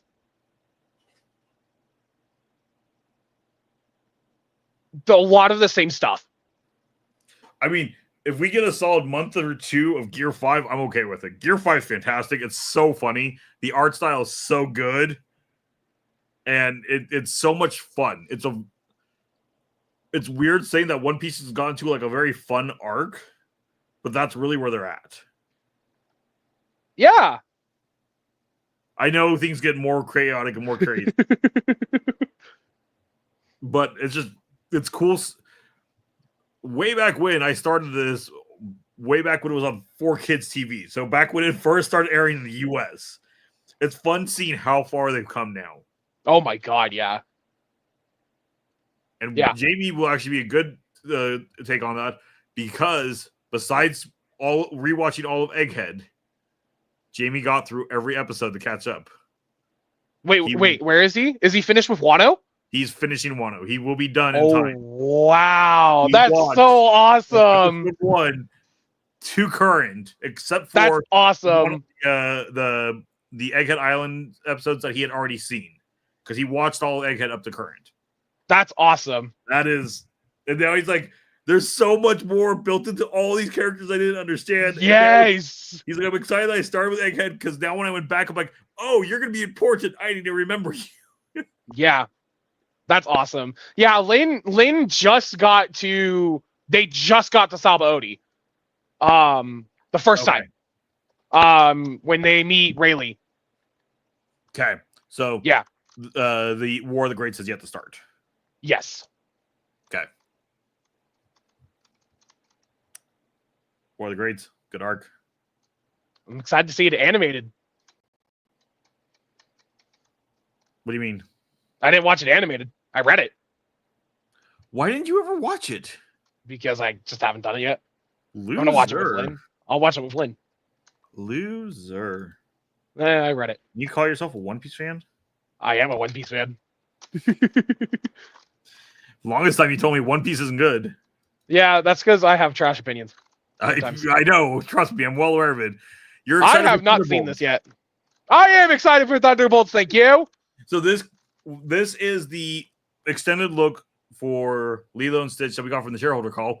Oh, which makes me think we should discuss the shareholder call. Do you want to know what? Oh yeah, huh? Coco 2. Yep. Do you want to know what else was announced? This. Everybody else would like to know what else was announced too, because nothing else was announced. The rest are just legitimately that one line. We've covered the shareholder call. There is nothing else important about happened on this shareholder call. Yeah, and this was the important one that they have to go ahead and reassure the shareholders on. Though we did get in one of the quick little video clips that they showed, we got to see a scene from Snow White. Ooh. They got one scene. It was also in the lineup of everything else I'm showing for the last 3 years. So it only hit for a quick second. And we got to see the animatronic droids that are going to be in the new Mando movie. So because we've already seen before. They're leaning extremely heavily on these little droids. I mean, I think it's really cool that something was developed for the park and it's going to be memorialized forever on screen now. Well, I think that's cool. I think it's cool that Imagineering sat down and designed these droids for the park, and but what is not cool, they used them for a day. Yeah. And then they were out of the park. Yeah. You can't keep leaning on these things because legitimately in the call, Iger says straightforward that you can see these guys at Galaxy's Edge or Star Wars Galaxy's Edge, which is our Star Wars land. Oh, and I'm like, congrats, your shareholders apparently, at least in your opinion, don't know what Galaxy's Edge is because nobody goes there anymore. And you can't say that you can see them there because they are never there. Yeah. The weekend they were announced to be there, okay? This is the first weekend of it. I went down I was in the land for like 4 hours, just chilling on a bench along the main walkway that all characters go. Never once did they come out. Like, we need to move past the droids. But right now, there's nothing else for the company to talk about, besides the fact that they're expanding the ships. But there's nothing new to talk about that at the moment because we're too far away from those. Anywho. Well, they can talk about the Destiny now. Well, but we're getting those things anyways on on their normal basis. Yeah. Instead of them doing an extended look at Snow White, which was releasing the following morning, technically, you could have gone and seen that day, but technically the next morning was releasing. They instead gave the time slot that should have gone to Snow White to Lilo and Stitch. So, yeah, I wonder if they were a little nervous about it. We are going to look at that. There is one criticism I have of it, and I'm going to see if Justin catches it. If not, I will show it. Okay? Yep. For context, because Disney did not give us any, but I've seen it, so I can. This is straightforward. I can say that this is the fake Luau scene. Okay. That's where we're joining in at. Oh, why do I have to be at your work? I'm sick. Because someone got kicked out of hula. Stay here. So boring here. And no dogs on the table. Why not? Because people eat off them. Who cares? They're already covered with bird pill. Lilo.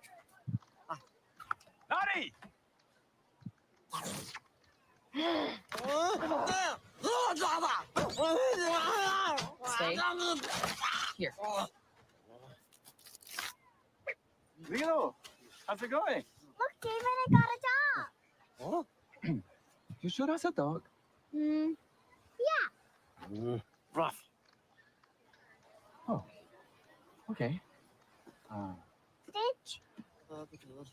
There you are. No. Stitch. Put it down. Yes. Yeah. No. 피자서 맞아 생길 봐. No. I'm gonna give you to the count of 3, Stitch. 오.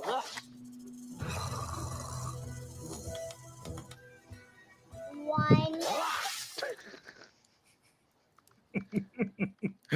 Okay. Did you catch the error? Oh yeah. When did he leave the high chair? No. So that's not an error, in my opinion. Okay. Because it's supposed to be that we're supposed to be following Lilo where we missed it. Why do I have to be at The error, you are in the right section of the shot though. Okay. And this comes down to, it is a child actor. I'm not blaming the child actor. I'm blaming the director. Oh, does she look into the camera or something?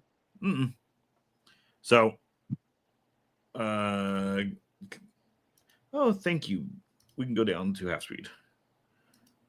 So when David walks up and she points to where Stitch is, pay attention to where she goes.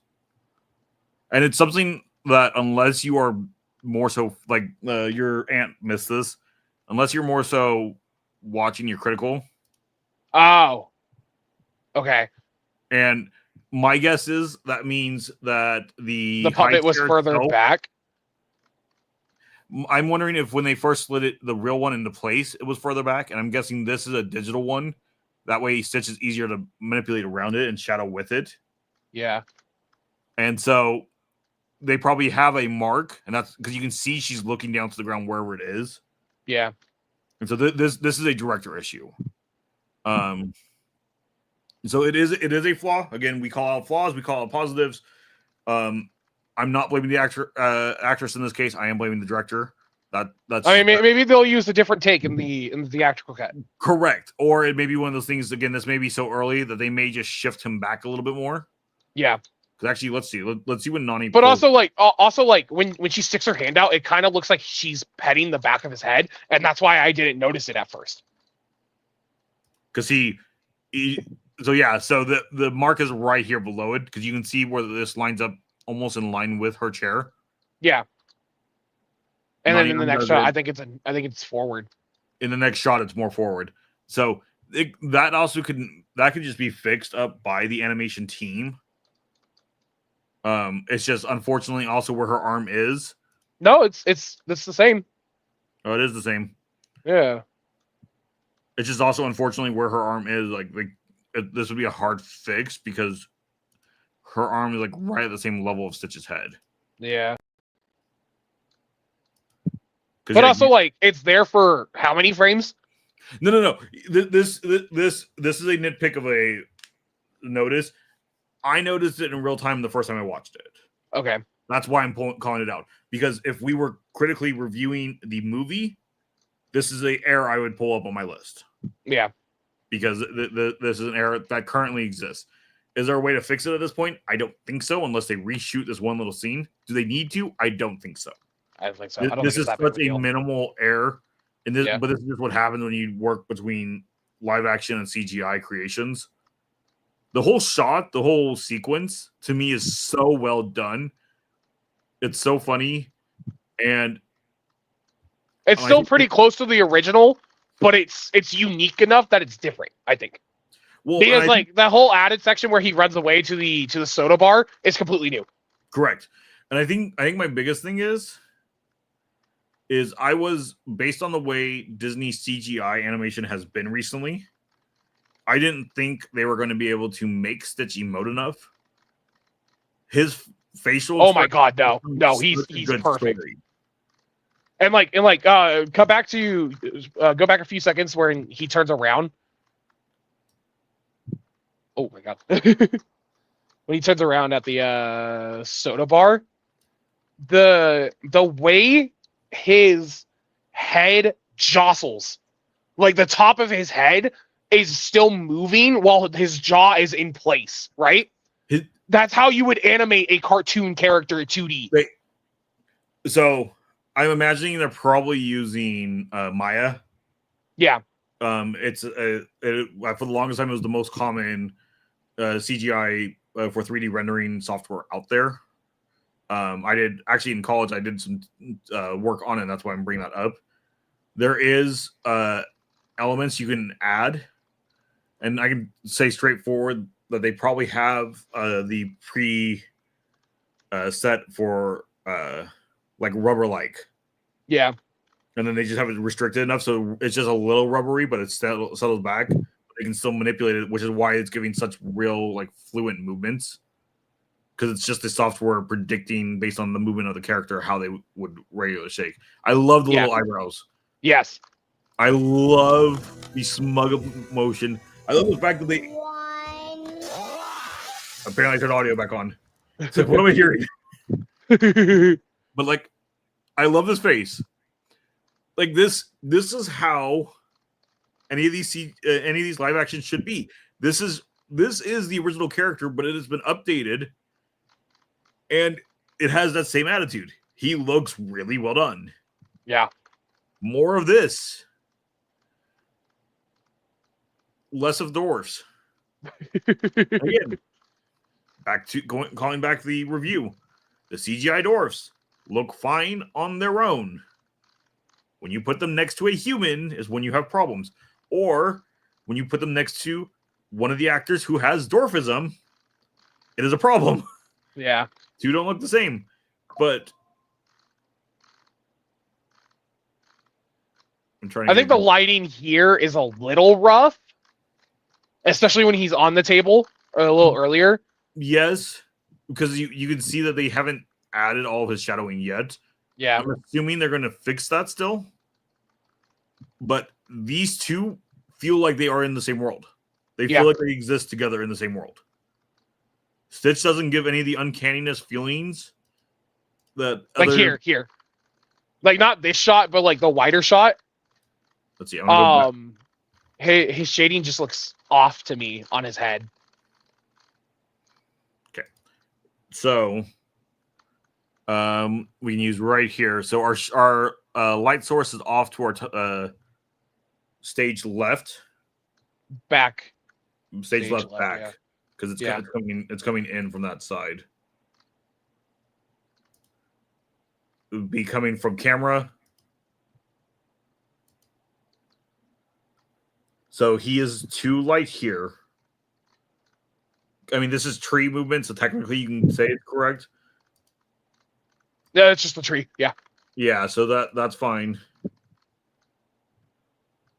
We're back to Actually, back left. It's fine here, actually. Let me go. Let me slow this. Maybe I'm just not like immersed enough to feel it. Yeah, because at least in that shot, it's shifting with the tree. Yeah. They're using this tree as their line point. Maybe in a theater and like not on my iPad, looking at like smaller than the size of my phone. Well, that and just also, again, when you actually get the full context beforehand and after, you may be immersed into it. This was done on different days, I can tell you that. Yeah. Because the entire shading of the table is different, and that may be what you caught. That might be what it is, yeah. Your eyes different, but this is shot on a different day. The sunshine is not the same. Yeah. Which is fine. It happens. It's why shooting outside is not ideal.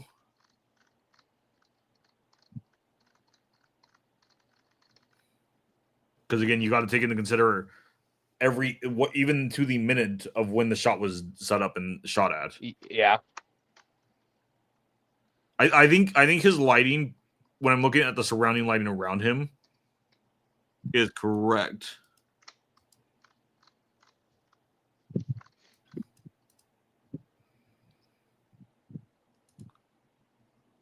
Like here, his shadow came in a little late.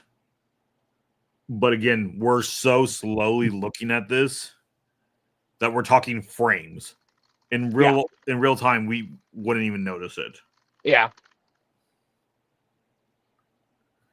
But I figured you would want to see that.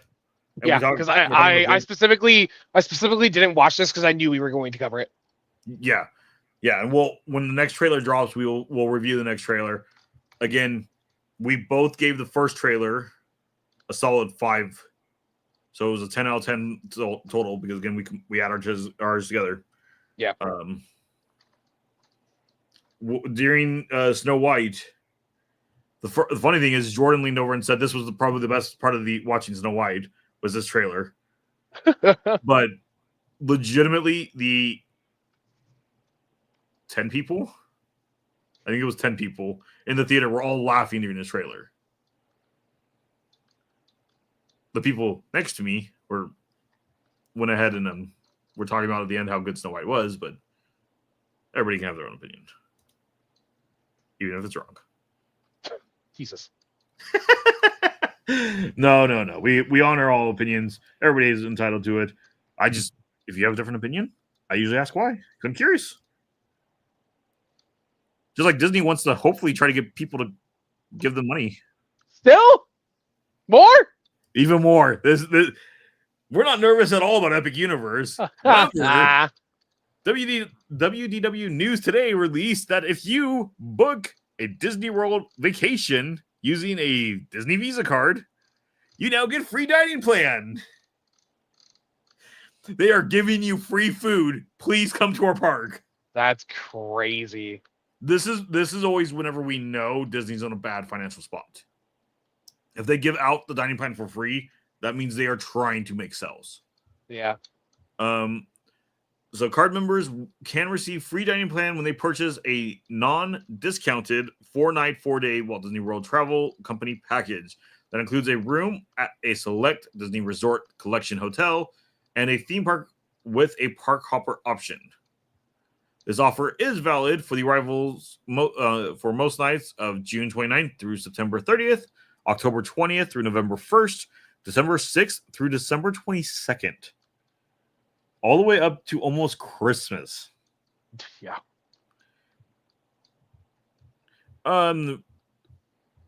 Here's the hotels. I would suggest going to WDW if you're looking at all of this. We just want to touch in on that. If you're staying at one of the deluxe or hotels or deluxe villas, you get the nice dining plan. Oh my God! Wow. Mm-hmm. If you're doing the moderates or values, even all the way down to all-star movies, you get the quick service dining plan. Even then. Even then, like, Wow. when initially I saw this, I was like, oh, it's only going to be the deluxe. Nope. Even if you're staying all the way down at the All-Star Resorts, they're giving you free food. Just please come Wow. see us. But again, they're not nervous at all about Epic Universe. Not at all. I think we're going to probably see the expansion of this package also come Yeah, closer probably. because this was 5 days ago, but they're trying. But talking about Epic Universe, Oh yeah. that park place, Universal Epic Universe team member previews infiltrated by influencers, undermining the unfinished park's opening with premature reporting. This is wrong. Like, if you are going and if you are seriously a close friend or a family member and you're going, then cool. I'm excited for you. Don't be posting things online. Yeah. There are signs everywhere So for this. you can like, well, if you're allowed to take photos and all that, post it the day the park opens. That's what I would say. So the photos in my opinion, the photos you are allowed to go ahead and post are the ones at the pre-set up photo spots with the photographers that Epic has set up. Post those. Those are pre-set up shots. That's what they went ahead and they're allowed to do. I've already seen the full tunnel portal walkthrough into Isle of Berk, and that was just me scrolling through TikTok. I was not even looking for it. Wow. Okay. And the same person also posted Nintendo World and Dark Universe. Their YouTube channel also has their videos up on it. This is a problem. Yeah. It got so bad, and I don't know if they're going to touch into it, but there was an email sent out by by Universal, reminding team members that this is not meant for influencers. This is supposed to be friends and family. This is a gift from them while they're working on it. I have seen people commenting and bringing it down, and unfortunately they're starting to give bad reviews because unlike the Mario Kart attraction, which Justin can talk about here in a second because you've ridden it. I have. But as you enter into Bowser's Castle, there is a statue of Bowser. I don't believe it's been unwrapped yet, but at least when the time of this posting was, he was wrapped in plastic and people were complaining about it. It's not open yet. They're trying to make sure it stays nice for opening day. These are technical rehearsals. This is why influencers are not supposed to be there yet, because there aren't supposed to be reviews yet. These are just supposed to be team members and their families and very close friends. But before we step into the second part of this, Mario Kart, I need to go again. That good? So, well, okay. I have some criticisms about it because this is like a review that's like 5 years old at this point. Yeah. So have you've seen footage of it, right? Hold on. We are talking Mario Kart Hollywood. Neither of us have been to Epic Universe. We are going in November, but we're talking Hollywood. I have seen footage of it, yes. Okay, so, well, first things first. I have the Platinum Annual Pass for Universal Studios Hollywood, which means that I get Express now, as of Saturday. Which means I get Express on once per attraction every day after 3 p.m. And that includes Mario Kart, which is insane to me. Yeah. But anyways, so it was listed at a 80-minute wait, and we scanned in our Express, and we skipped almost the entire queue. Went straight to the pre-show. That's nice. Yeah. Well, yes and no, because that's a queue I would like to sit in after walking through like 2 of the rooms. No, yeah. Yeah, like that's a queue I wouldn't mind doing a long wait in. Yeah. But at the same time, if I can just walk onto a ride, I always prefer it. Yes. Next, it is a gamified ride. Mm-hmm. It is a gamified dark ride. It's not like Toy Story Mania, where it's mostly a game, secondly a ride. It's more like Smugglers, isn't it? No. Or would you consider, well, like, because Smugglers I consider more of a ride than a game, but it is a game ride. It's kind of like, in Vegas, I hate to make this comparison, but in like Vegas, how they have like those dark rides that you like shoot guns on? Yes. It's like that. Okay. Because you're wearing an AR visor where, yes, there's like a physical like set around you, Yes. but you're focused on the AR elements and playing the game, not the ride. Yes. Which is why I want to go on it again and not even put on the AR visor. I just want to watch the ride. Because the amount of love that went into this ride is insane to me, because you're literally driving on Mario Kart tracks. Yeah. And like, you probably don't see it on camera because you can't really record the AR goggles. Well, at least. Yeah. But like, you see the rooms there. I hardly noticed the rooms because I was playing the game. Well, And I think that's a criticism of it. Well, but you're also, whenever you play video games, in all I'm an fairness, epic gamer. he puts blinders on. If it's I'm an epic gamer. besides the game, he doesn't notice it. Epic gamer right here. I won! I won! I want it to be known! I won! I was the highest score in my cart! But, so, they did have the email. So, Universal leadership has already addressed the issue directly, sending an internal email to employees. Thank you, I was about to pull it up. Nope, there it goes. Oh, okay. About it. Quote, I hope you have been enjoying the opportunity which we designed specifically for you to share with those who are family or are closest to you and considered family. We would like to remind you that we are intentionally excluding broader audiences at this time, as we are still in a period of technical rehearsal. We trust that team members will not abuse this opportunity and respect the need to wait until the park is officially open to host others. Now, as of this moment, from a posting I saw by somebody, taken with a handful of salt, as of Friday, 75 team members were let go. What was that?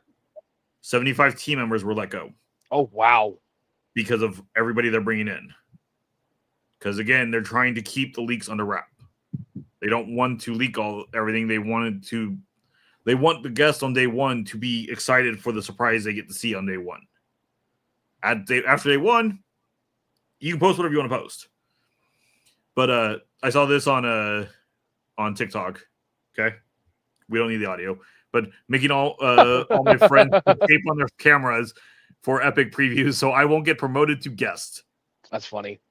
The one criticism I have, they're not taping the front cameras, but I'm assuming they're understanding I'm assuming they're understanding that they cannot take the photos and such, since she's having her friends put painter's tape on their phones. Yeah. All honesty, and I hate to be this person, Justin can even talk about it.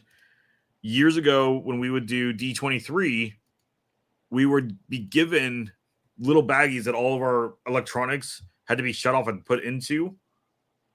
And I don't think they need to go that far, but I think Epic needs to start doing something similar. Because I still sit there, you know what, if you're going to take a selfie with you and your friend and you want to capture that photo moment, as long as you're not capturing something you're not supposed to, I'm okay with that. But again, that's also why they have the photographer set up, and like there's photographers in every land. Yeah. You can get a photo set up in any land and they're free. They are giving you the photo because they don't want you to share it. If you go, don't share it. Fair? Am I being too critical? Normally you can call me too critical on things. Not at all. So we're almost there. We're making our way through it. This is a little bit longer one. Over at Blog Mickey, Disney Oversight District, this is the district that replaced the Ready Creek Development Program, to financially support the Sunshine Corridor train project connecting Disney Springs and MCO. Now, this is not being paid for by Disney. It is being paid for by the Oversight District. And this is just to go ahead and do more so the survey and looking of would this be a profitable venture. This would be the expansion of Brightline, which is a bullet train system. Now, the biggest thing from this, the convention center have paid into this, and Universal have paid into this, and now we're getting Oversight District paying into it. Years ago, Disney was on board with the train system that was going before, and we're paying into it, but have since backed off of it in this case. So the idea is it would connect right there at MCO. Yeah. The train line would continue on down to Fort Lauderdale. So Disney would even be able to send guests to Disney Cruise Line in Fort Lauderdale by train. However, Universal already has listed out a train stop, an Epic Universe.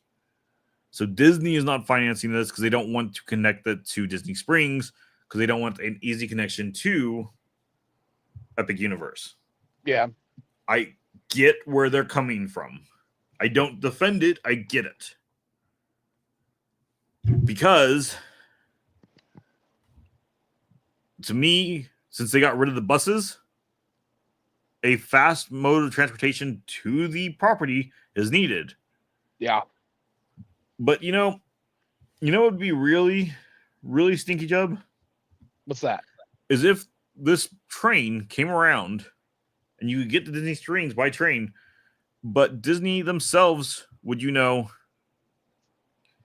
prevent you from boarding their own buses with luggage to go from Disney Springs to a hotel.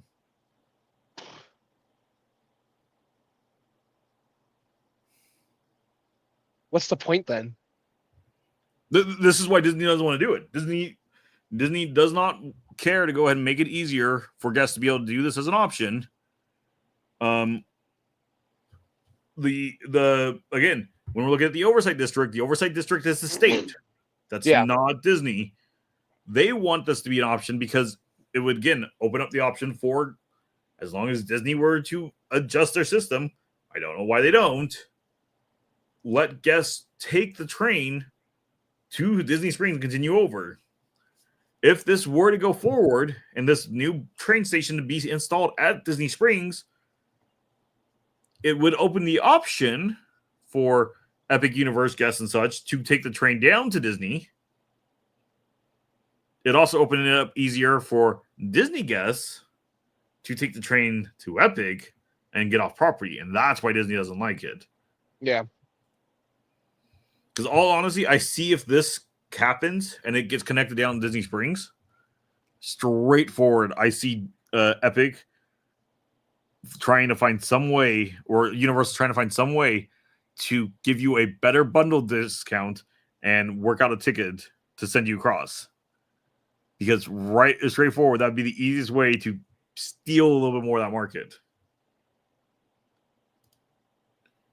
Hello, Monkey from Toronto. Hello, Robert Sprite. I can speak. Are you going to be rude? What does that mean? You're not going to say hi? What? A new person comes in and says hi, and you just ignore them? Oh, Jerk. hello. He's a jerk. I was so confused. Apparently. I'm so confused. But, wouldn't you take a Brightline train from MCO over? In a heartbeat. Even if it's going to cost me more money? We always have. What? That simplifies every issue we've had within the past, 5 years. Even though it's going to cost me more money to take the train, I will gladly take the train. Versus the train, and I'm a nerd. But second, it makes it easier. It's a Brightline train, so it's a bullet train. So it's not going to be able to go as fast as the run down to Fort Lauderdale. But it's going to be able to move a pretty good distance, pretty good speed. So it's going to be faster than taking the bus. It's going to be no traffic as well. No traffic. I think Disney's coming at this the wrong way. I know they don't want the connection to Epic, but I think the connection to the convention center would be beneficial for them. Yeah. Because that means also whenever IAPA happens, they can have more IAPA guests stay on property. Yeah. Robert, we are California locals, so Disneyland is our home park. We go at least once a month. George, a lot more than that. And we've been to Disney World several times. Actually, I've been only to Disneyland twice this year. What? Both times in March. Oh, wow. Yeah. You didn't go during Lunar New Year? I never got out there. I couldn't get, Oh. and then I've been trying to get out there, so I couldn't get reservations for the longest time. Okay. So both times I went with Jordan and Bailey, who only bought their 3-day tickets. Maybe they might have expanded into their passes. They were debating it, but we'll find out. But good news if it happens. Unionize Whopper to eat lots of. What? I don't even know what that means, man. I don't know on that one. I don't know if I should say thank you or no. Do you even like Whoppers? No. Yeah, well, I like lemonade. lemonade's good. That coming from Pirates and Princesses. Disney is reportedly auditioning potential candidates for the CEO position. So we just talked about the internals. We did not we did not get any updates on the candidates for during the shareholder call. It now looks like they're not looking at the internal candidates anymore, and now they're actually doing auditions and talking with people outside it. So this is cool. We have really nobody to look at. I just wanted to bring it up because we did just talk about this recently. I think, I hope, I shouldn't say I think, I hope we find a new candidate. The problem with this is the new plans is Bob Iger to retire in December of 2026. It means we get a whole nother year again. Aren't you excited for another year of Bob Iger? Oh, yeah. How many more companies are we going to buy? Well, a year? I mean, that's 12 months. You could easily get 2 a month. Come on now. George needs omelet and orange juice. I'm not crazy about orange juice. Apple juice would be my preference there, and I don't like omelets.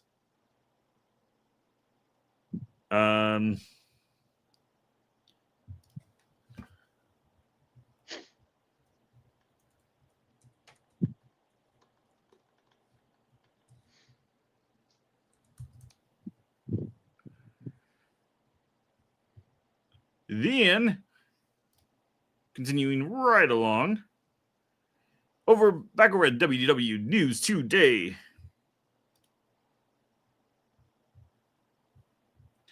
Disneyland is reusing the 50th anniversary tagline to promote the resort's 70th anniversary. Are you for real? Yep. So again, like we said before, the 70th is just straightforward being a hodgepodge of old anniversaries. So it will be the happiest celebration on Earth again. Oh, boy. I mean, it was a fine tagline. I will say when I'm looking at this castle design and this castle design, these are not the same. No. The 50th was very much over the top. But on top of that, we also got the confirmation that apparently the Jonas Brothers are the ones singing the celebration song. Oh, that's cool. They're bringing the Jonas Brothers in to do the celebration. And they're getting ready to start an entire new concert series and such with this. So another post revealed the Jonas Brothers will sing the official celebration theme song. The caption on the post read, "We're ready to roller coaster into the happiest celebration on Earth. The Jonas Brothers will perform the official Disneyland Resort 70th anniversary celebration theme song, Celebrate Happy." And then Celebrate Happy Cavalcade will perform daily, featuring Mickey and friends, plus Duffy and Sheila May, which is what we've talked about. Yep.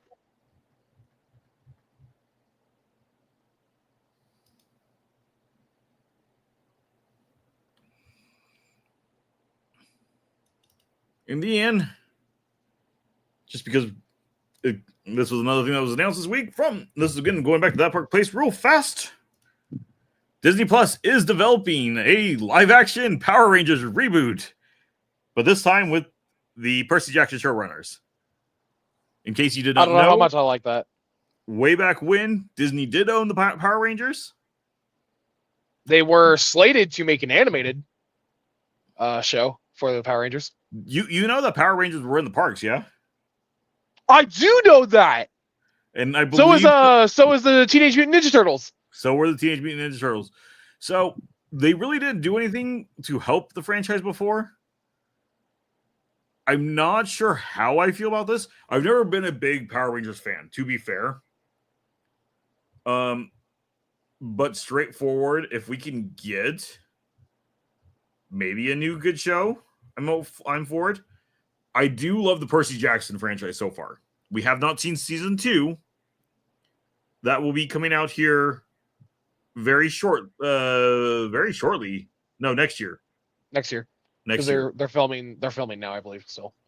Oh.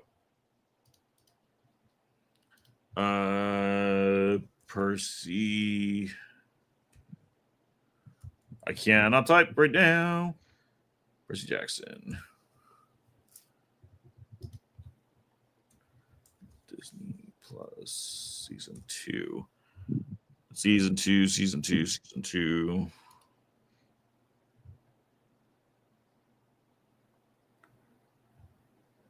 No, new season available 2025. Oh wow, okay. Yeah. So later this year, sometime. We don't have Awesome. a date yet. But I am really excited with how they're doing that show. I think it's been doing very well. I don't know how well that translates to Power Rangers. Yeah, that's my issue. Because like Power Rangers is really heavy on the Monster of the Week formula. So I don't know how those shoulders are gonna develop that really. Well, okay. So here's where I see this going. Okay, I see it going one of two ways. It's going to be a show. It's not going to be a movie, which is good. This is what it would need to be to start over on Disney. Yeah. I see them restarting Morphin, going back to the beginning. Yeah. And this time going ahead and better writing out the characters. I think they still could do a Monster of the Week. Because, again, you have from the Morphin Rangers seasons that arc already set up. So they can just really copy and paste, but then flesh out the characters a bit better. Yeah. It might work. Will it? I'm not sure. Will we watch it? Yeah. Probably. We'll watch it. We'll review it. We'll try it. Just like we're going to be reviewing tomorrow the next 2 episodes of Daredevil. Daredevil's episodes 5 and 6. The devil's work is never done. Power Ranger on Disney Plus. Again, they used to come out in Hollywood studios on a full-on decked-out car to come out. I remember that. Which is the craziest thing. And again, as Justin put it, even Teenage Mutant Ninja Turtles, which is still bizarre to me. Yeah. How come we can't watch Tinkerbell movies on Netflix? Because they're now on Disney Plus, which makes me happy. Have you watched those? What? Have you watched the Tinkerbell movies? The Pixie Hollows. Sorry, my chair was getting assaulted. As you can tell. I did forever ago. They're pretty solid. They're Hi, like bud. they're like good, enjoyable shows. Is there anything I missed of yours or anything else you want to touch? No, that was everything I had. Which one's that one? Spider-Man. I thought Spider-Man didn't like you. Spider-Man loves me.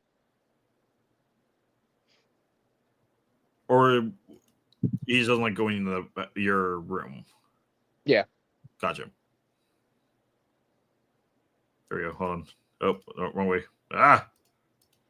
He's already moving. No! Ah! Ah! Okay, no. Okay. He's running away now. Okay. Oh, I don't like this. Why did you just drag it across? Because I didn't know I could do that. Yeah, you can drag them across. So tomorrow night we are doing Daredevil. We're actually gonna 6 go watch p.m. those. Pacific Standard Time. We're gonna go watch those right now, just so we are ready for that. We have the entire review so far up. I should have pulled up the numbers. We're currently sitting after last week, which was a dud of an episode in our opinions. It was still okay, but it wasn't good. We are at a 8.875 for the season out of 10, which is still good. It makes me cautious going into this next episode. We talked about the trailer earlier, and the trailer did look good, so maybe positives. And then the weekend show may or may not exist this week. I'm going to be on a boat. Yeah. If I can get a topic together, I don't even know if there's going to be a topic to get together. I don't know. I think we're right. I think we're going to be in a little dry spell for the weekend. Yeah. If I can get a topic together, I plan on having my mic with me so I can make that video, and that'll be another live stream, ideally. I did have one more thing for housekeeping, but keep going. Sorry. Yeah, because that would also give me a chance to test StreamYard remotely. Yeah. Because in November, we're going to need it. Then Tuesday, there will not be a Popculture Jungle. No Popculture Jungle. We're going to put the Tuesday show on Wednesday with our review for Daredevil of next week, because on Tuesday, Justin and I will be at Disneyland filming Seasons of the Force. Mm-hmm. So that'll be good. And then we'll be back to normal schedules after that, and there will be the cruise vlog going live, either multiple days of it or one video. Depends on how much I get filmed. Should be good about that. Your housekeeping. So we have a weekend show topic for next week already. Because CinemaCon is next week. Okay. And it runs from Monday to Thursday. So you want to do CinemaCon on Saturday? I mean, yeah, we could just recap it all on Saturday. If you want. That might be easier actually. Because Sony has Monday, Lionsgate and Warner Brothers has Tuesday, Universal and Amazon have Wednesday, and Paramount and Disney are on Thursday. Yeah. So yeah, we might just recap it all on Saturday then. Yep. Okay, sounds good. So that'll be next weekend. Yeah, let me see what time I work on that day. We can discuss that in the back room. Yeah. Besides that, I don't think there's anything else we have on the back end. If you made this part of the video, be sure to like and subscribe. And if you want some more content, go watch. What should I go watch? The Lilo and Stitch Saturday show. The Lilo and Stitch Saturday show. That was a good one. And it was a pretty good discussion. Yeah. Until next time. See you later. Bye.